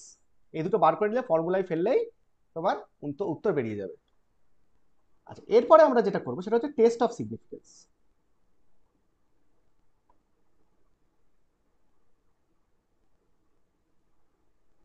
Test of significance, test of significance.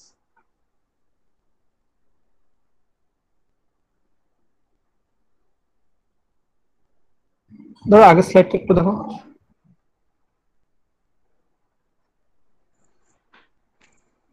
ঠিক আছে দাদা। আচ্ছা, টেস্ট অফ সিগনিফিকেন্স হেডিং দিয়েছো? আচ্ছা দেখো, টেস্ট অফ সিগনিফিকেন্সে একটা জিনিস আমরা করি, সেটা হচ্ছে যে ধরো তুমি একজন সায়েন্টিস্ট, এবার তুমি কি করছো না, ধরো একটা কোনো একটা পার্টিকুলার সাবস্টেন্সকে অ্যানালিসিস করতে হবে, তাহলে তার একটা টেকনিক্যাল মেথড আছে, তার একটা অ্যানালিটিক্যাল মেথড আছে। যে অ্যানালিটিক্যাল মেথডের মাধ্যমে আমরা একটা জিনিসকে ডিটারমাইন করতে গেলে একটা প্রসেস ফলো করি। তোমার পরীক্ষার সময় যে বা তোমার কলেজে যে প্র্যাকটিক্যালগুলো করো, সেখানে একটা প্রসেস থাকে, সেই প্রসেসটাকে ফলো করে ডিটারমাইন করতে হয়। এবার দেখবে এক একটা বইতে, মানে বইগুলোতে দেখবে একাধিক প্রসেস থাকে, দেখবে না? দেখবে কোনো কোনো টাইটেশন বললো এই মেথডে করা যাবে, আর একটা ওই একই টাইটেশন বললো এই মেথডে করা যাবে। তো একটা নির্দিষ্ট ডিটারমাইন করার ক্ষেত্রে নির্দিষ্ট কোনো একটা পার্টিকুলার প্রসেস বা পার্টিকুলার এক্সপেরিমেন্ট করার একাধিক মেথড থাকতে পারে। এবার যেমন আমার একটা রিয়েল এক্সাম্পল বলি, যে আমরা যখন বিএসসিতে পড়তাম আর কি, তো বিএসসিতে আমাদের আমরা যখন ফার্স্ট ইয়ারে উঠি, তখন আমাদের সিলেবাসটা একটু চেঞ্জ হয়েছিল। তো সিলেবাসটা চেঞ্জ হয়ে প্র্যাকটিক্যালটা একটু চেঞ্জ হয়েছিল। তো প্র্যাকটিক্যালটার মধ্যে নতুন কিছু প্র্যাকটিক্যাল ঢুকেছিল, যেমন তোমাদের সিবিসিএসে ঢুকেছে, আমাদের সময় আমরা যখন সিলেবাসে আসি তখন আমাদের একটু চেঞ্জ হয়েছিল সিলেবাস, তখন বারবার মডিফাই হতো, যখন নতুন যেহেতু স্টেট ইউনিভার্সিটি তৈরি হয়েছে, তো বারবার মডিফিকেশন হতো সিলেবাসে। তো এই যে সিলেবাসে যে মডিফিকেশনটা হয়েছে, মডিফিকেশনটা হওয়ার ফলে কি হতো, নতুন যে প্র্যাকটিক্যালটা আসছে, সেই নতুন প্র্যাকটিক্যালের যে মেথড, সেই মেথডটা না সবসময় মানে সবসময় অ্যাভেলেবেল ছিল না, মানে স্যাররাও কোনোদিন আগে করায়নি ওই প্র্যাকটিক্যাল। তো স্যাররা ওই প্র্যাকটিক্যাল কখনো করায়নি বলে খুব একটা মানে এক্সপার্ট নয়, কিন্তু প্র্যাকটিক্যালগুলো দিয়েছে, যেমন সিবিসিএস এ যে জিনিসটা হয় আর কি। এবার আয়রন অ্যালুমিনিয়াম এক্সপেরিমেন্ট ছিল, একটা আয়রন অ্যালুমিনিয়াম এস্টিমেশন, দেখবে তোমাদেরও আছে সম্ভবত প্র্যাকটিক্যাল, আমাকে দেখতে হবে। তো আয়রন অ্যালুমিনিয়াম মিক্সচার করা থাকবে, সেখান থেকে আয়রন এবং অ্যালুমিনিয়ামকে বার করতে হবে যে কতটা আয়রন আছে আর কতটা অ্যালুমিনিয়াম আছে। এবার আমরা যখন ওইটা প্রথম, যেহেতু আমরা ব্যাচ ছিলাম, এবার আমরা ওই প্র্যাকটিক্যালটা করছি আমরাই প্রথম, তার আগে স্যাররা করেনি বা স্যাররা কোনো রকম গাইড দেয়নি। তো আমরা যখন প্র্যাকটিক্যালটা প্রথমে করছি, তখন করতে গিয়ে যে প্রসেসটা আমরা ফলো করছি, মানে বইয়ের যে মেথডটা আমরা আছে সেটা ফলো করছি, যে ইন্ডিকেটর দিতে হবে, যেভাবে করতে হবে করছি, করে দেখা গেল আয়রনটা ডিটারমিনেশনটা ঠিকঠাক হচ্ছে, কিন্তু অ্যালুমিনিয়ামটা ভুলভাল রেজাল্ট আসছে, একদমই ভুলভাল রেজাল্ট আসছে। মানে মেথড যেটা আছে সেটাকেই আমরা ফলো করছি, অথচ কোনোভাবে রেজাল্টটা ঠিকঠাক আসছে না, মানে অ্যাবসার্ড রেজাল্ট আসছে। এবার আমরা কি করি, ওই আয়রন অ্যালুমিনিয়ামের যে টেস্টটা, এই টেস্টটা বারবার করি, প্রতিদিনই করি, প্রায় করি, একই রকম মেথড দিয়ে, হয় না, কোনোভাবেই ঠিকঠাক রেজাল্ট আসে না। কিন্তু আমরা বইয়ের মেথডই ইউজ করছি, কিন্তু স্যাররাও অবাক যে এটা একটা জাস্টিফাইড মেথড, অথচ তাও আসছে না কেন। এবার আরো অন্য বই থেকে আর একটা অন্য মেথডে করলাম, ইন্ডিকেটর চেঞ্জ করে দিলাম, হ্যাঁ, সেখানে যে ইন্ডিকেটর দিতে বলা হচ্ছে সেটা দেওয়া হলো, দিয়ে দেখা গেল তাতেও কোনো ঠিকঠাক রেজাল্ট আসে না। তো আমরা এরকম ভাবে দুটো তিনটে মানে মেথডে আমরা টেস্ট করে দেখলাম, একই প্র্যাকটিক্যাল দু তিনটে মেথডে করে দেখলাম, কোনোভাবেই আমরা আয়রন অ্যালুমিনিয়ামকে এস্টিমেট করতে পারছি না ঠিকঠাক করে। তো কি হলো, এবার আমাদের কলেজে যে স্যাররা, সেই স্যাররা আবার এখানে ওখানে ফোন টোন করলো। এবার প্রেসিডেন্সি ইউনিভার্সিটিতে ওদের আগের সিলেবাসে, ওদের আগে ওটা ছিল ওই প্র্যাকটিক্যালটা প্রেসিডেন্সি ইউনিভার্সিটি। প্রেসিডেন্সি ইউনিভার্সিটিতে যখন জিজ্ঞেস করা হলো যে এই প্র্যাকটিক্যালটা তো আপনাদের ছিল, তাহলে আপনারা কিভাবে করাচ্ছেন বা ঠিকঠাক রেজাল্ট আসছে কিনা, তো তারাও ঠিক একই উত্তর দিল যে না, এই প্র্যাকটিক্যালটা আমরা এখন আর করাই না, কারণ এই প্র্যাকটিক্যাল রেজাল্ট আসে না ঠিকঠাক, ওই যে মেথডে সেটা আসে না। তো এই ব্যাপারটা হওয়ার পর থেকে আমরা যখন আমি যখন এবার পড়ানো শুরু করি আর কি, পড়ানো শুরু করে সেই সিলেবাসে আমার ছাত্ররা যখন আবার তারপরে পরীক্ষা দিচ্ছে পুরনো সিলেবাসে যেটা ছিল, সেখানে আমি পরিষ্কার বলে দিতাম যে আয়রন অ্যালুমিনিয়ামের যে প্র্যাকটিক্যালটা হবে, তখন কলেজে একটা নাটক হবে, মানে স্যাররাও জানে এই প্র্যাকটিক্যালটা হবে না, অথচ করাবে। যেহেতু আমাদের সিলেবাসে আছে প্র্যাকটিস তো একবার করাতেই হবে, প্র্যাকটিক্যালি চেক করে দেখতে হবে, কিন্তু কোনো বছরই হবে না। নাহলে তুমি যদি বলো যে কোনো স্যার যদি কোনো কলেজে বলে যে এই প্র্যাকটিক্যালটা করাবো না, তাহলে ছাত্রছাত্রীর মধ্যে একটা বিরূপ প্রতিক্রিয়া তৈরি হবে যে স্যার মনে হয় করাতে পারে না বলে করাবে না, কিন্তু ওটা যে হয় না সেটা তো চেক করে দেখতে হবে। তো কলেজে, প্রত্যেক কলেজেই একবার করে লাস্টে একবার করেই করতো, একবার করে প্র্যাকটিক্যাল করাতো, ওই প্র্যাকটিক্যালটা হতো না, তারা জানে হবে না, তাও করাতো, করে হতো না, বলতো এটা সেট হবে না, বাদ দাও, এটা আসবে না। তো পরীক্ষায় কোনোদিনই সেট হয়নি, ওইটা সিলেবাসে ছিল কিন্তু পরীক্ষায় কোনোদিনই সেট হয়নি। তো ওই রকম ব্যাপার, তার মানে ওইখানে মেথডে প্রবলেম আছে, তার মানে ওই যে এক্সপেরিমেন্ট, সেই এক্সপেরিমেন্টের মেথডে প্রবলেম আছে, ঠিক না?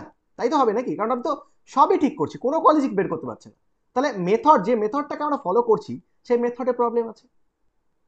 তাহলে এই যে মেথডে যে প্রবলেম, এই প্রবলেমটাই আমরা সিগনিফিকেন্স অফ টেস্টের মাধ্যমে ডিটারমাইন করি। এই যে এই জিনিসটা আমরা আলোচনা করলাম, এটাই আমরা সিগনিফিকেন্স অফ টেস্ট বা test of significance, test of significance, সেই টেস্ট অফ সিগনিফিকেন্স বলতে আমরা এটা বুঝি। এবার প্রশ্ন হচ্ছে কি বুঝি। ধরো মনে করো, এবার ব্যাপারটাকে একটু আমি অন্যদিকে নিয়ে যাই, ব্যাপারটা হচ্ছে ধরো একটা ওয়েল ডিফাইন্ড একটা প্যাটার্ন বা ওয়েল ডিফাইন্ড একটা মেথড অলরেডি আমার পাবলিশড আছে। ধরো আমাদের আয়রন এস্টিমেশন, তো আয়রন এস্টিমেশনের ক্ষেত্রে আমাদের কি দিতে হবে, অ্যামোনিয়াম বাইফ্লোরাইড দিতে হবে, তারপর কি বলে, ওটাকে প্রেসিপিটেট ফেলতে হবে মিক্সচার থেকে, প্রেসিপিটেট ফেলে তারপর এফিসিএল প্রেসিপিটেট ফেলে তারপর ওটাকে আবার সলিউবেল করে তারপর আমাকে আবার টাইট্রেট করতে হবে। তো এইসব মেথড টেথড আছে, সেই মেথডে করা হয় এবং সবসময় রেজাল্ট ঠিকঠাকই আসে। তো এটা হচ্ছে একটা স্ট্যান্ডার্ড মেথড, যে মেথডটাকে আমরা পরীক্ষার সময় বা কলেজে প্র্যাকটিক্যাল করি। এবার তোমাদের মধ্যে একজন ধরো পরবর্তীতে সায়েন্টিস্ট হয়ে সে একটা কি করলো, আয়রন এস্টিমেশনের আর একটা নিউ মেথড আবিষ্কার করলো, একটা নিউ মেথড। তাহলে এই যে নিউ মেথড যেটা আবিষ্কার করলো, সেইটা আর আগে এতদিন ধরে যেটা চলছিল, যেটা দ্যাট ইজ স্ট্যান্ডার্ড মেথড, ঠিক আছে? তাহলে নিউ মেথড আর স্ট্যান্ডার্ড মেথড, এবার এই দুটো মেথডকে এবার দেখতে হবে যে তুমি যে নতুন মেথডটা তৈরি করেছো ওই একই প্র্যাকটিক্যালের, এই মেথডটা আদেও ঠিকঠাক, আর ঠিকঠাক যদি হয় তাহলে সেটা কতটা ঠিকঠাক। তারপরে একটা নিউ মেথড ওই স্ট্যান্ডার্ড মেথডের কতটা ঠিকঠাক রেজাল্ট দিচ্ছে। স্ট্যান্ডার্ড মেথড মানে ঠিকঠাক ছিল এতদিন ধরে, তুমি নতুন একটা মেথড তৈরি করেছো, খুব ভালো, এবার এই নতুন মেথডটা আদেও কি ঠিকঠাক রেজাল্ট দিচ্ছে, তো সেটা চেক করবো কি করে? তুমি একটা নতুন মেথডে যে টেস্ট, তোমার মেথডটা নিয়ে আমি যে টেস্ট করবো, তার জন্য যে রেজাল্টটা পাচ্ছি, সেই রেজাল্টটাকে ঠিকঠাক পাচ্ছি আমি, তাহলে সেই টেস্টটা করতে গেলে আমাকে কি করতে হবে, আমাকে পুরনো যে মেথড ছিল, স্ট্যান্ডার্ড মেথড, সেই মেথডের সঙ্গে কি করতে হবে, কম্পেয়ার করতে হবে না? বুঝতে পারছো? পুরোনো হ্যাঁ মেথডের দাদা। সঙ্গে কম্পেয়ার করতে হবে। যদি দেখা যায় যে পুরোনো মেথডের রেজাল্ট আর তোমার মেথডের রেজাল্ট, নতুন মেথডের রেজাল্ট একই আসে, তাহলে কি বলবো, তোমার মেথডটা অ্যাকসেপ্টেড অর মানে রিজেক্টেড? অ্যাকসেপ্টেড। অ্যাকসেপ্টেড। আর যদি দেখা যায় পুরোনো মেথডের যে রেজাল্ট যেটা আসে আর তুমি যে নতুন মেথডটা আবিষ্কার করলে সেই মেথডের থেকে যেটা রেজাল্টটা পাচ্ছি আমরা সেটা অনেকটা পার্থক্য হয়ে যাচ্ছে, তাহলে তোমার রেজাল্টটা কি হয়ে গেল, ভুলভাল হয়ে গেল।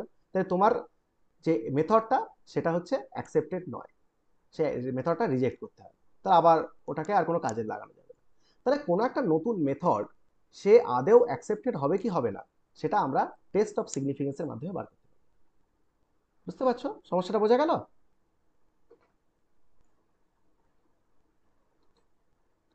হ্যাঁ দাদা। তার মানে মোদ্দা কথা হলো যে তুমি একটা নতুন মেথড করেছো আর পুরনো মানে প্রচলিত যে মেথড, সেই মেথডটা যেটা ঠিকঠাক মেথড, প্রচলিত মানে ঠিকঠাক, সেই মেথডের সঙ্গে তোমার নতুন মেথডটা কতটা সামঞ্জস্যপূর্ণ বা কতটা ঠিকঠাক রেজাল্ট দিচ্ছে, সেই কম্পারিজন করে বুঝবে যে তোমার রেজাল্টটাকে আমি অ্যাকসেপ্ট করবো কি করবো না, বা তোমার মেথডটাকে আমি অ্যাকসেপ্ট করবো কি করবো না, সেটা টেস্ট অফ সিগনিফিকেন্সের মাধ্যমে বার করতে হবে। এবার এই টেস্ট অফ সিগনিফিকেন্স দু রকম ভাবে বার করা যায়, একটাকে বলা হয় এফ টেস্ট আর একটা বলা হয় টি টেস্ট। ঠিক আছে, এই দুটো টেস্টের মাধ্যমে চেক করা যায়। আচ্ছা, তাহলে লিখে নাও, দেখো, in developing a new method, in developing a new method, in developing a new method, it is often described, it is often described, it is often described, sir আরেকবার দাদা বলুন। আরেকবার। in developing a new method, in developing a new method, in developing a new method, it is often described, it is often described, it is often described, it is often described to compare the results, to compare the results, to compare the results, to compare the results of that, results of that with those of, with those of, with those of, with those of an accepted method, with those of an accepted method, with those of an accepted method, bracket a standard method, accepted method, bracket a standard method.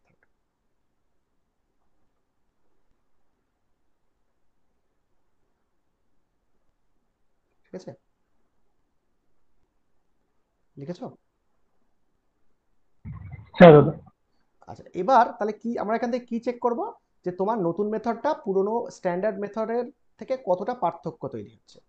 যত difference কম হবে তত তোমার মেথডটা তত accepted হবে, আর যত difference বেশি হবে তোমার মেথডের রেজাল্ট তত কি হবে, তোমার মেথডটা রিজেক্ট হবে। ঠিক আছে, তার মানে আমরা প্যারা চেঞ্জ করে লিখো, how someone can tell, how someone can tell, how someone can tell, how someone can tell, how someone can tell if there is a significant difference, if there is a significant difference, if there is a significant difference, if there is a significant difference between the new method, between the new method, between the new method and accepted one,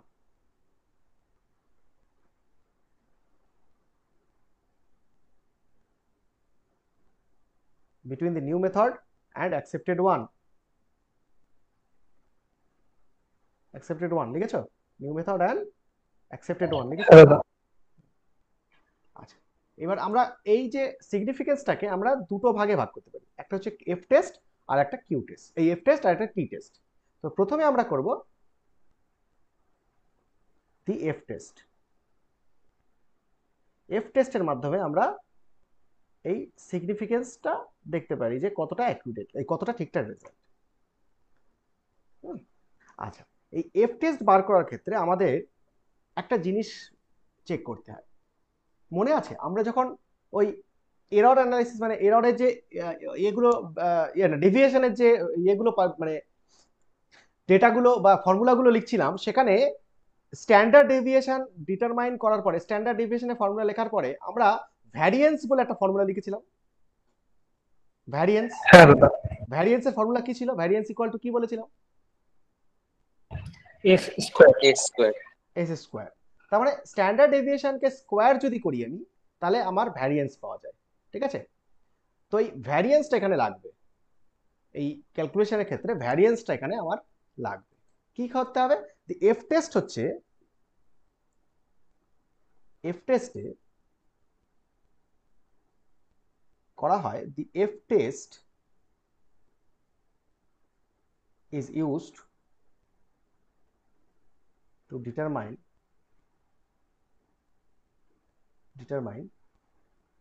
if two variances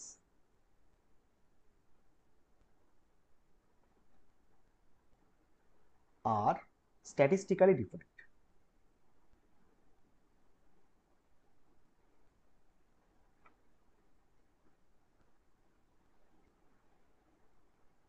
If two variances are statistically different, তাহলে কি করা হয় না, f is equal to হচ্ছে s1 square divide by s2 square. এটা হচ্ছে formula. আমি সব বলবো যে s1 s2 গুলো কি, s1 s2 গুলো হচ্ছে ভ্যারিয়েন্স, এবার কার কার সেগুলো আমি বলছি। তো ভ্যারিয়েন্স স্কয়ার করা, s1 s2 হচ্ছে স্ট্যান্ডার্ড ডেভিয়েশন, তার স্কয়ার। তার মানে অ্যাকচুয়ালি এই রেশিওটা কি, দুটো ভ্যারিয়েশনের রেশিও। হয় খেয়াল রাখতে হবে যে আমি যখন মান বসাবো তখন s1 স্কোয়ারটা অবশ্যই গ্রেটার দ্যান s2 স্কোয়ার হতে হবে। তাহলে এই রেশিওটা অলওয়েজ কি হবে, গ্রেটার দ্যান 1 হবে না?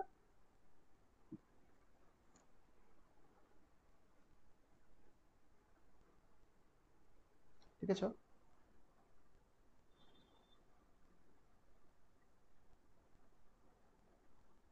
লিখেছো?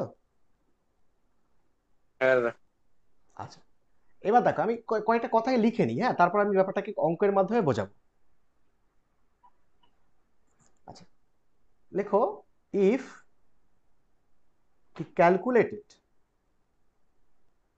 calculated f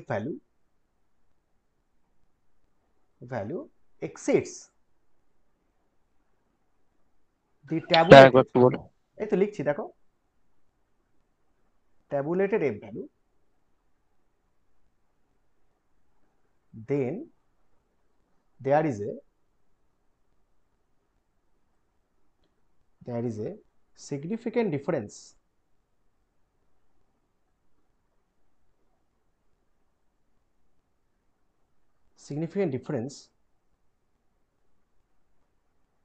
between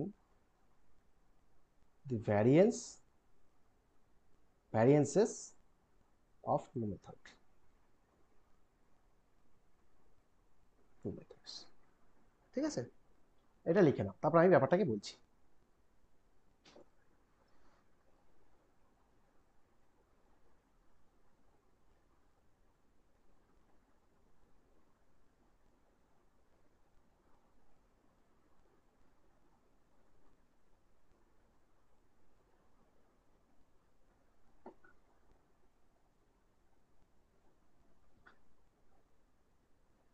হয়েছে? ঠিক আছে, হ্যাঁ দাদা। আচ্ছা, তাহলে আমরা কি বললাম? আমরা বললাম এখানে কি চেক করব, আমার দুটো মেথড, মানে একটা হচ্ছে অ্যাকসেপ্টেড মেথড আর একটা হচ্ছে আমার নিউ মেথড, দুটো মেথডের মধ্যে কতটা জাস্টিফিকেশন আছে, মানে একটা মেথড আরেকটা মেথডের মধ্যে কতটা সামঞ্জস্য আছে।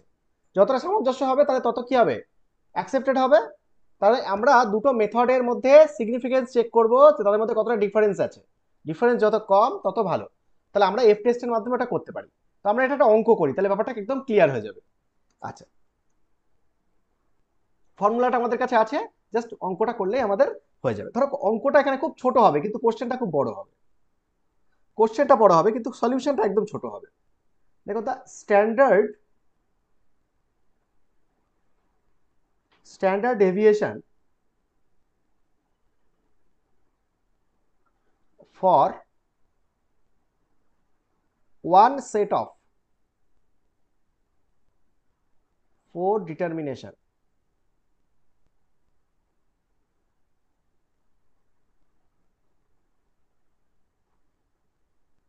is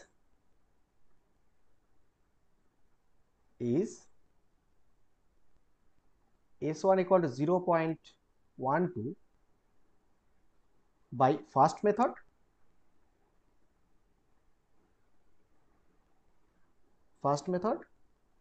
and standard deviation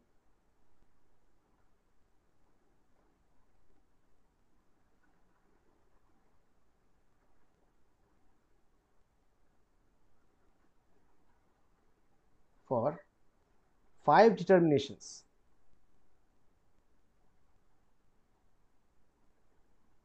by second method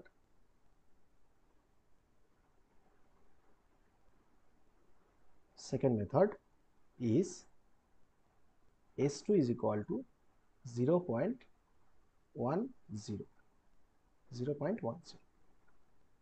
full stop, which we are to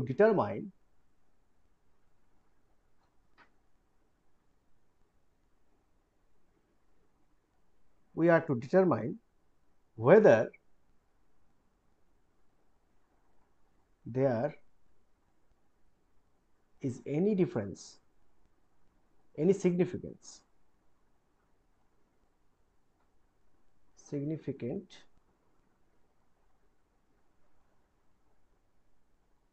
difference between the precision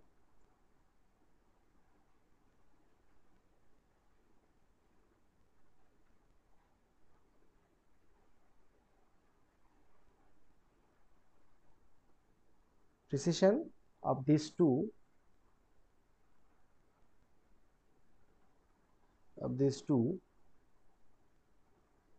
sets of results or not in the following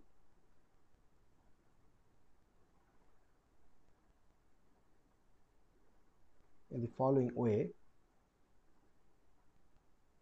by using F test given আছে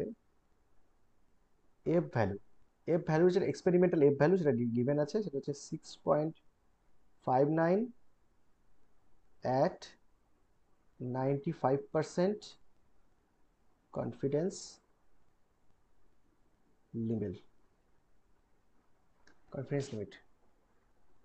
লেখা তো কোশ্চেনটা খুব বড় সড়ো, কিন্তু এর মধ্যে কিছু নেই।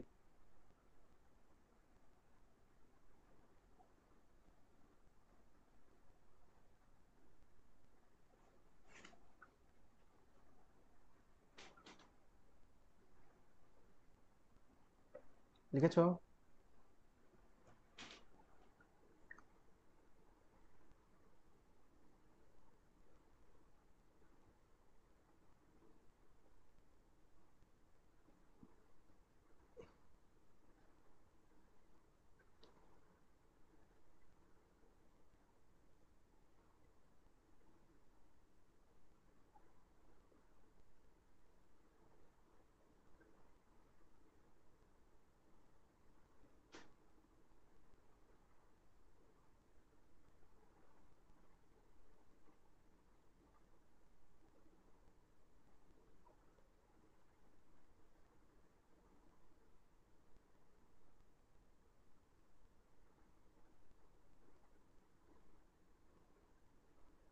লিখেছো?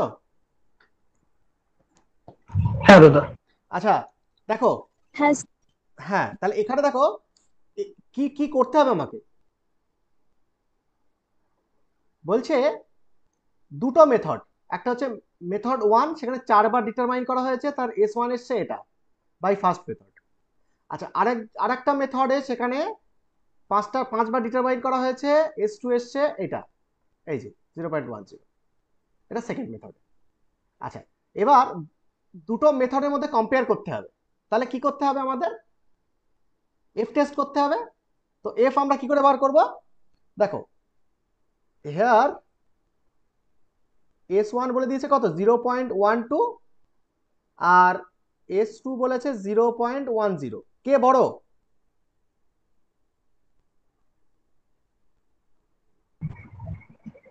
F1 টা S1 বড়, তাহলে এখানে S1 S1 greater than S2, তাই তো? এটা বলেছে। আচ্ছা আচ্ছা, N1 কত? N1 মানে number of experiment first method, সেটা হচ্ছে 4, আর N2 হচ্ছে 5, যদিও এটা আমার কাজে লাগবে না কোনো ক্ষেত্রে। আচ্ছা, তাহলে আমার ফর্মুলা কি, এফ টেস্টের ফর্মুলা কি?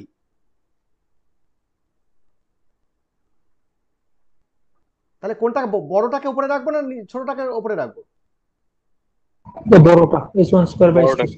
তাহলে S1 square by S2 square হবে, তার মানে 0.12 তার স্কোয়ার ডিভাইড বাই 0.10 তার স্কোয়ার। ওকে, তো এটা কত হচ্ছে? 1.44, তাই না?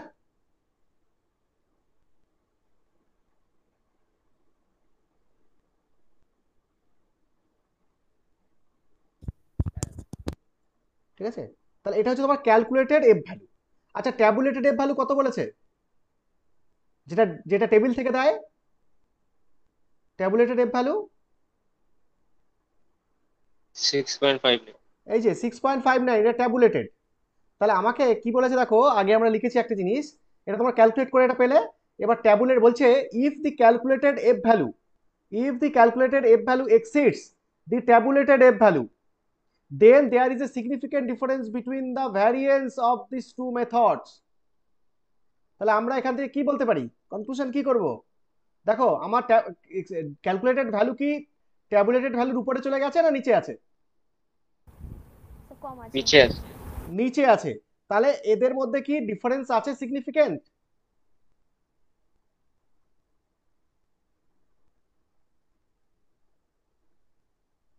বলো। নেই। না। তার মানে সিগনিফিকেন্ট ডিফারেন্স নেই, তাহলে কি নতুন মেথডটা পুরনো মেথডের সঙ্গে কি অ্যাডজাস্টেবল, তাই তো? তাহলে ওটাকে অ্যাকসেপ্ট করা যেতে পারে। ঠিক আছে, বুঝতে পারছো?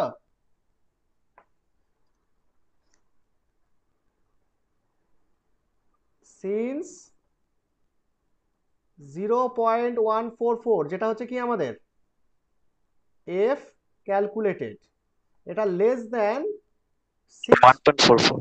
6 পয়েন্ট, হ্যাঁ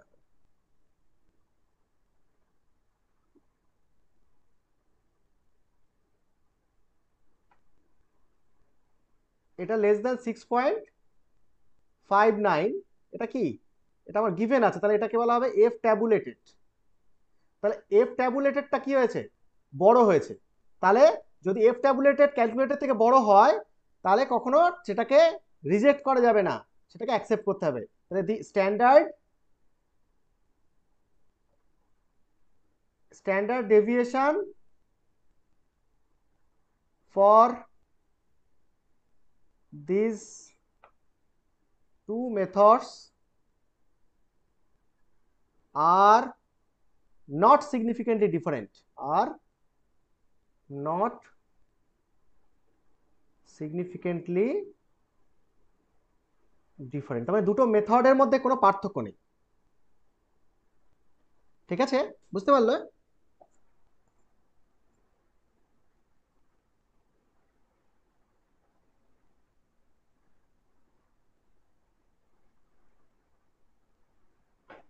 বুঝতে পেরেছো? হ্যাঁ দাদা। ধরো এই রেজাল্টটা কোনো কারণে 8.1 আসতো, যদি মনে করো 1.44 এর জায়গায় 8.1 আসতো, তাহলে কি মেথড দুটো কি সিগনিফিকেন্টলি ডিফারেন্ট হতো কি হতো না?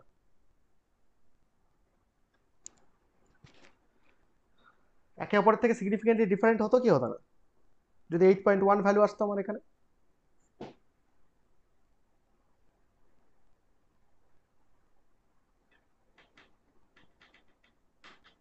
বলো, এতক্ষণ টাইম লাগছে কেন? তো সিগনিফিকেন্ট আরেকবার বলো। বলছি ধরো এটা 1.44 এর জায়গায় ভ্যালুটা 8.1 আসতো যদি ক্যালকুলেট, তাহলে তাহলে সিগনিফিকেন্ট ডিফারেন্ট হতো। ডিফারেন্ট হতো, তাহলে সেটা অ্যাকসেপ্ট করা যেত সেই রেজাল্টটাকে। তবে নতুন মেথড আর পুরনো না। মেথড দুটো একই রকম রেজাল্ট না। দিত না, তাই তো? ডিফারেন্ট হতো। তার মানে যদি আমাকে নতুন মেথড এবং পুরনো মেথডকে মানে বলতে হয় সামঞ্জস্যপূর্ণ বা তারা সিগনিফিকেন্টলি ডিফারেন্ট নয়, তাহলে অবশ্যই আমাদের ক্যালকুলেটেড ভ্যালুটা এফ ভ্যালুটা ট্যাবুলেটেড এফ ভ্যালু থেকে কম হতে হবে, তাই না? Calculated F value tabulated F value থেকে কম হতে হবে, বুঝতে পারলে? হ্যাঁ দাদা। সবার কাছে ক্লিয়ার তো? প্রিসিশনের মধ্যে সিগনিফিকেন্স ডিফারেন্স চেয়েছিল না? কি বলছো? প্রিসিশনের সিগনিফিকেন্স ডিফারেন্স একই হবে? বুঝতে পারলাম না, এই অঙ্কটার কথা বলছো না অন্য কোনো কোশ্চেন বলছো? হ্যাঁ, মানে এটারই মানে এই যে প্রশ্ন ছিল না প্রিসিশনের মধ্যে কোনো ডিফারেন্স আছে কিনা। হ্যাঁ, তো প্রিসিশনের মধ্যে কোনো ডিফারেন্স আছে কি নেই সেটা বলো। স্ট্যান্ডার্ড ডেভিয়েশন এস, এস যত কম হবে তত রেজাল্ট কত প্রিসাইজ না প্রিসাইজ নয়? প্রিসাইজ হবে এস কম হলে। এস কম হলে প্রিসাইজ হবে। এবার দুজনের এস যদি কাছাকাছি থাকে, যত কাছাকাছি থাকবে তত রেজাল্ট কি হবে? একের কাছাকাছি থাকবে না রেশিওটা? হ্যাঁ তার মানে তোমার ভ্যালুটা কম থাকবে, তার মানে তোমার ট্যাবুলেটেড যে ভ্যালুগুলো সবগুলো দেখবে একের উপরে আছে, তাহলে তার থেকে যত নিচে থাকবে যত কম থাকবে তত দুজনের দুজনের রেজাল্টই প্রিসাইজ, তাই না? হ্যাঁ, তার মানে স্ট্যান্ডার্ড ডেভিয়েশনটা কম। স্ট্যান্ডার্ড ডেভিয়েশন কম, তার মানে এরা দুজনই হচ্ছে একই রকম রেজাল্ট দেবে, বুঝতে পেরেছো? হ্যাঁ ঠিক আছে। আচ্ছা, তার মানে সবসময় তোমার ক্যালকুলেটেড এফ ভ্যালুটা ট্যাবুলেটেড এফ ভ্যালু থেকে কম হতে হবে, এটাই মাথায় রাখতে হবে, তাহলেই তুমি বলবে যে তারা দুটো মেথডই সিগনিফিকেন্টলি ডিফারেন্ট নয়, তারা একই রকম। আচ্ছা, এবার আরেকটা টেস্ট আছে, কি টেস্ট? দি টি টেস্ট, বা সেটাকে বলা হয় student T test. Student T test, student T test.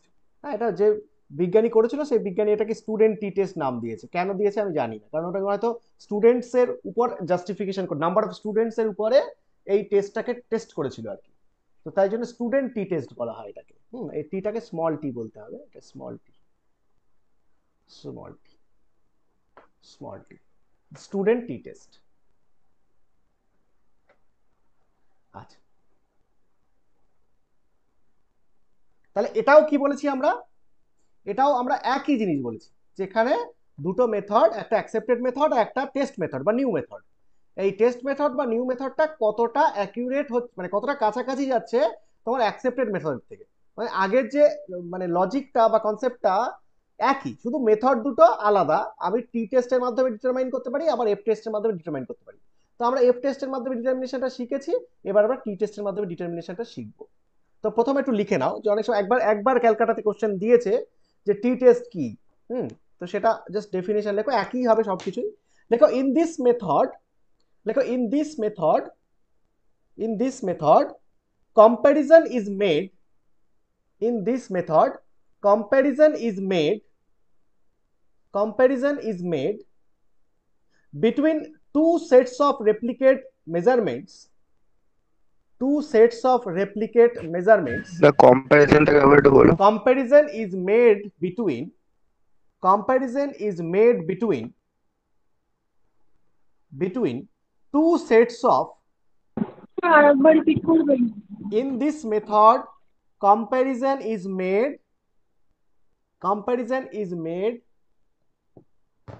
between two sets of replicate measurements, two sets of replicate measurements, two sets of replicate measurements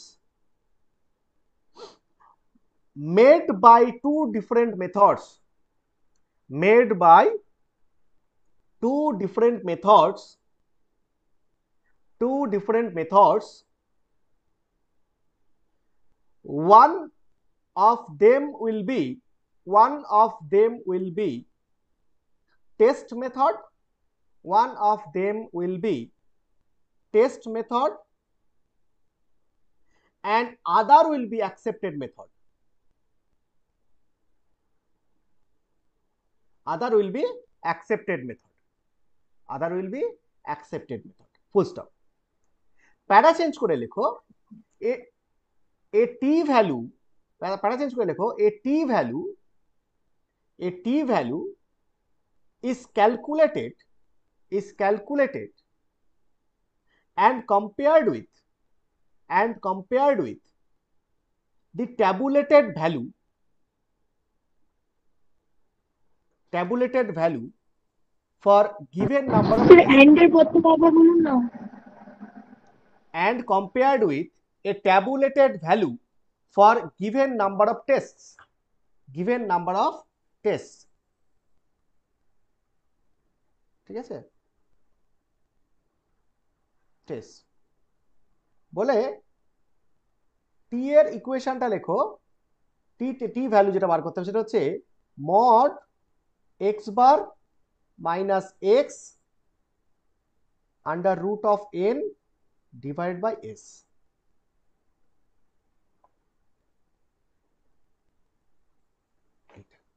যেখানে এক্স এটা হচ্ছে ট্রু মিন ভ্যালু বা true value, true value,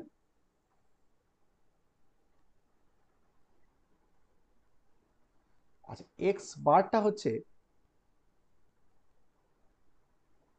মিন value, s হচ্ছে standard deviation,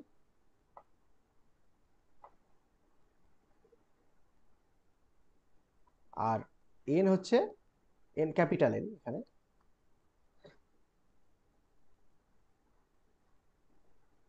capital n, এটা হচ্ছে number of observation.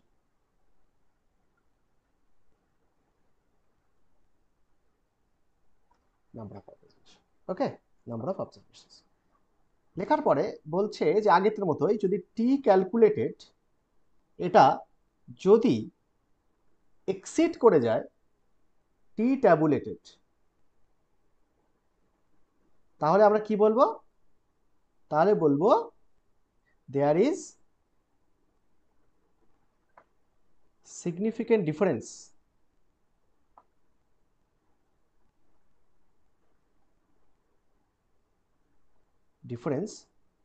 between the results of two methods.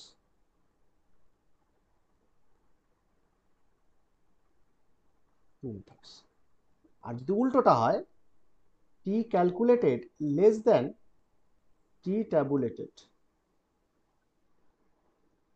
তাহলে কি হবে? তাহলে কি বলবো আমরা? there is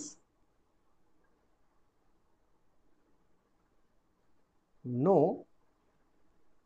significant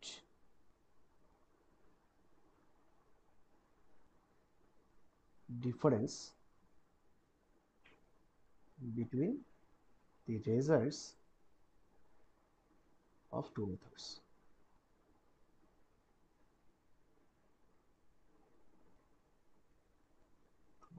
ঠিক আছে,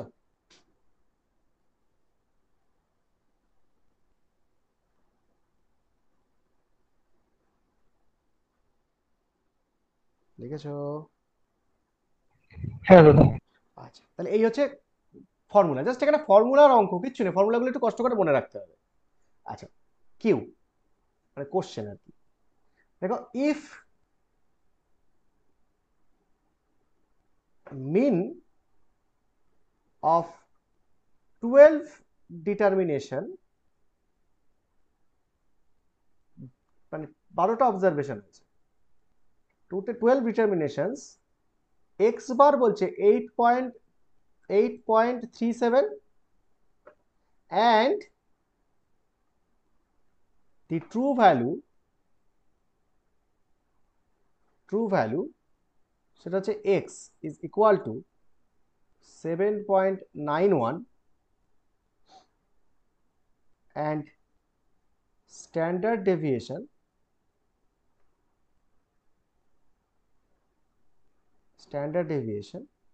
সেটা হচ্ছে s is equal to 0.17, then whether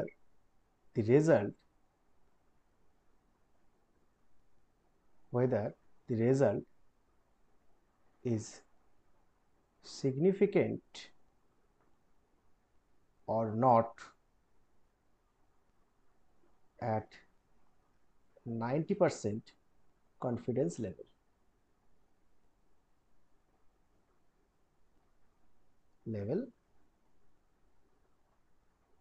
Using t-test, এটা বলছে। গিভেন আছে t at 90% confidence level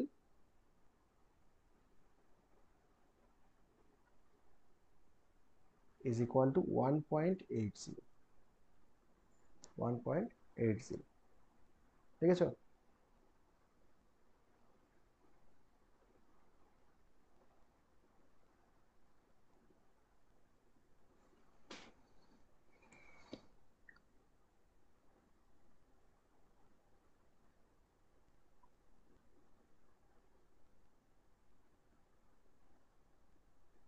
হ্যাঁ দাদা। আচ্ছা, তাহলে আমরা কি করব? ফর্মুলা কি আমাদের? t is equal to x bar minus x under root of n by s। আচ্ছা, x বারটা কত বলে দিয়েছে? 8.37। x কত বলেছে? 7.91। 7.91। আচ্ছা, আন্ডার রুট n, n কত? n কত? নাম্বার অফ অবজারভেশন কটা? 12টা না? তাই তো? হ্যাঁ দাদা। আর s কত? হ্যাঁ 12টা। s কত? 0.17। এবার এবার যদি s ভ্যালু না বলে তোমার ডেটাগুলো দিয়ে দিত, তাহলে s ভ্যালু বার করে নিতে পারতে তো, যদি 12টা ডেটা দিয়ে দিত। হ্যাঁ দাদা, স্ট্যান্ডার্ড ডেভিয়েশন যদি বার করতে। হ্যাঁ, তাহলে এরকম যদি বড় কোশ্চেন দেয় তাহলে এস ভ্যালু ওরকম বলে না দিয়ে ডেটা দিয়ে দিল, বললো এস ভ্যালু বার করো। এস ভ্যালু না, তুমি এফটি টেস্ট করো, তাহলে এস ভ্যালুটা বার করে তবে বসাতে হতো এখানে। আচ্ছা, তারপরে এই মিন ভ্যালুটা বার করে নিতে হতো। তাহলে এটা চেক করো কত আসে।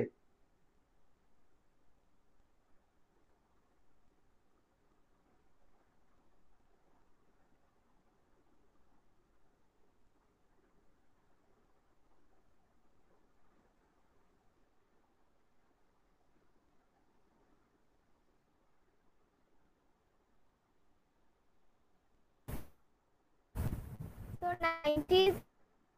9.37। 9.37। এটা এসে টি ভ্যালু। এটা টি ক্যালকুলেটেড তো? হ্যাঁ দাদা। আচ্ছা, আবার ট্যাবুলেটেড কত বলেছে?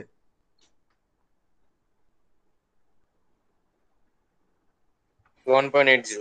তাহলে কি হলো? এক্সিড করেছে করেনি? হ্যাঁ দাদা, এক্সিড করে গেছে। তাহলে কি বলবো? দেখো, ক্যালকুলেটেড ট্যাবুলেটেড কে যদি এক্সিড করে যায় তাহলে কি বলবো? No significant. No significant? না দাদা, সিগনিফিকেন্ট। সিগনিফিকেন্ট?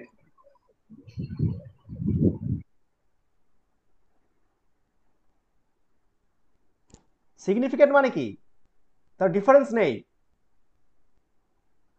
দুটো মেথডের মধ্যে। তাহলে কি হচ্ছে? There is a significant. Difference আছে হ্যাঁ তো? নো সিগনিফিকেন্ট হবে। তাহলে তো এটা নো নট সিগনিফিকেন্ট। সিগনিফিকেন্ট। হ্যাঁ, নট সিগনিফিকেন্ট। তার মানে there is a significant difference, থাকবে ডিফারেন্স। বুঝতে পারছো? তাহলে আমরা কি বলবো? As the calculated t value exceeds tabulated t value। কিভাবে? দেখো, 9.37 greater than 1.80, the t value hence there is a significant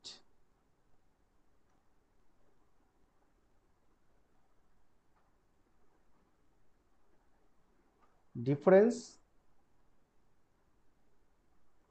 between the results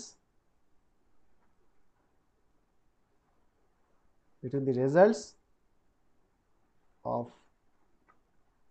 the two methods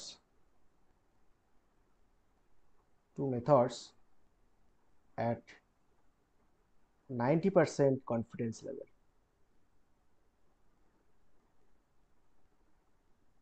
ওকে, তাহলে সিগনিফিকেন্ট ডিফারেন্স থাকবে, এটাই বলতে হবে। বুঝতে পেরেছো? দুটো মেথডের মধ্যে একটা ডিফারেন্স থাকবে, সিগনিফিকেন্ট ডিফারেন্স। হয়েছে? একটু আগে স্লাইডটা দেখান। হ্যাঁ দাদা। ঠিক আছে। হ্যাঁ ঠিক আছে স্যার একটু সেকেন্ড স্লাইডটা দেখাবেন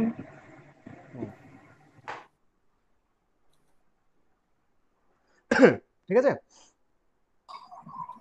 দাদা বলছি এটা যে ডেফিনেশনটা আছে ওটার ওই বললে না one one of them will be, ওই জায়গাটা আরেকবার একটু বলো না। ডেফিনেশনে হ্যাঁ ডেফিনেশনটা one of them will be test method, একটা test method, one of them will be test method and other one will be accepted method. one of them will be test method and other will be accepted method.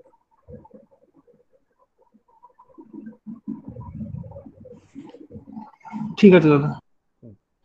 আচ্ছা বেশ, তাহলে আমাদের sir first থেকে সেকেন্ডেরটা, second স্লাইডটা।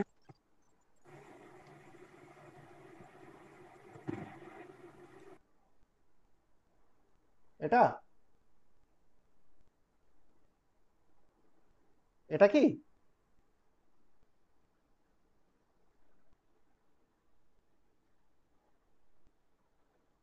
নিচেরটা, নিচের স্লাইডটা নিয়ে যান।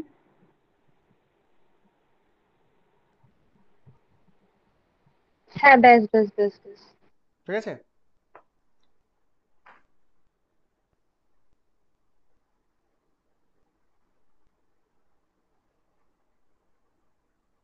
হচ্ছে হ্যাঁ স্যার।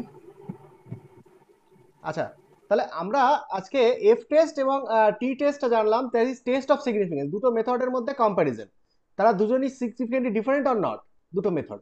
তাহলে এটা আমরা শিখলাম এফ টেস্ট টি টেস্টের মাধ্যমে। তাহলে এখান থেকে প্রবলেম দিলে পারবে তো, এরকম প্রবলেম দিলে? হ্যাঁ দাদা। হ্যাঁ এবার কি এখানে স্ট্যান্ডার্ড ডেভিয়েশনটা একটা ইম্পর্টেন্ট রোল প্লে করছে, দুটো ইকুয়েশন এফ টেস্ট বলো কিউ টেস্ট বলো। অনেক সময় তোমাকে ডেটা দিয়ে দেবে, তোমাকে স্ট্যান্ডার্ড ডেভিয়েশন বার করে নিতে বলতে পারে, আর কোনো কোনো সময় তোমাকে স্ট্যান্ডার্ড ডেভিয়েশন দেওয়া থাকতে পারে, যেমন আমরা করলাম স্ট্যান্ডার্ড ডেভিয়েশন দেওয়া আছে। তো এরকম ভাবে তুমি যাই দিক না কেন ফর্মুলায় ফেলবে, অ্যান্সার করবে। ওকে, এখান থেকে হচ্ছে ব্যাপার। এখান থেকে প্রিভিয়াস আগে কোশ্চেন আসেনি, কারণ আগে ক্যালকাটাতে এই সিলেবাসটা ছিল না, ওই জন্য কোশ্চেন পেপারে দেখবে এফ টেস্ট টি টেস্টের উপর তেমন কোশ্চেন পাবে না। এরপর আর একটা কিউ টেস্ট আছে, সেটা আমাদের আজকে আর হচ্ছে না, সেটা আমরা করলে হয়ে যাবে, ওটা 10 মিনিট মতো লাগবে, ওটা হলে আমাদের হয়ে যাবে। তাহলে এই যে টেস্ট বা এই ধরনের যে কোশ্চেন আছে এগুলো দেখবে কোশ্চেন দিলেই পেরে যাবে, মানে জাস্ট প্রবলেম দিলে এখান থেকে। আর বাকি দেখো তোমাদের যে কোশ্চেন পেপারটা দেওয়া হয়েছিল, সেই কোশ্চেন পেপারটায় তোমাদের বসে বাড়ি বসে সবগুলো সলভ করতে হবে, বুঝেছো?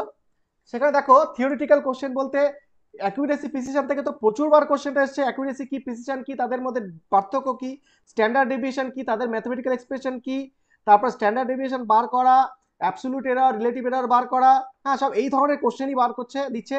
বলছে what is mean by confidence interval, শুধু কোশ্চেনটা আজকে একটু দেখবে বাড়িতে গিয়ে, দেখবে প্রায় আমার তো মনে হচ্ছে 99% কোশ্চেন করানো হয়ে গেছে, হ্যাঁ মানে টপিক করানো হয়ে গেছে। এবার তোমায় কি করতে হবে, প্রবলেমগুলো করানো হবে না, এত বসে প্রবলেম করানো সম্ভব নয়, তোমাকে প্রবলেমগুলো বাড়িতে করতে হবে।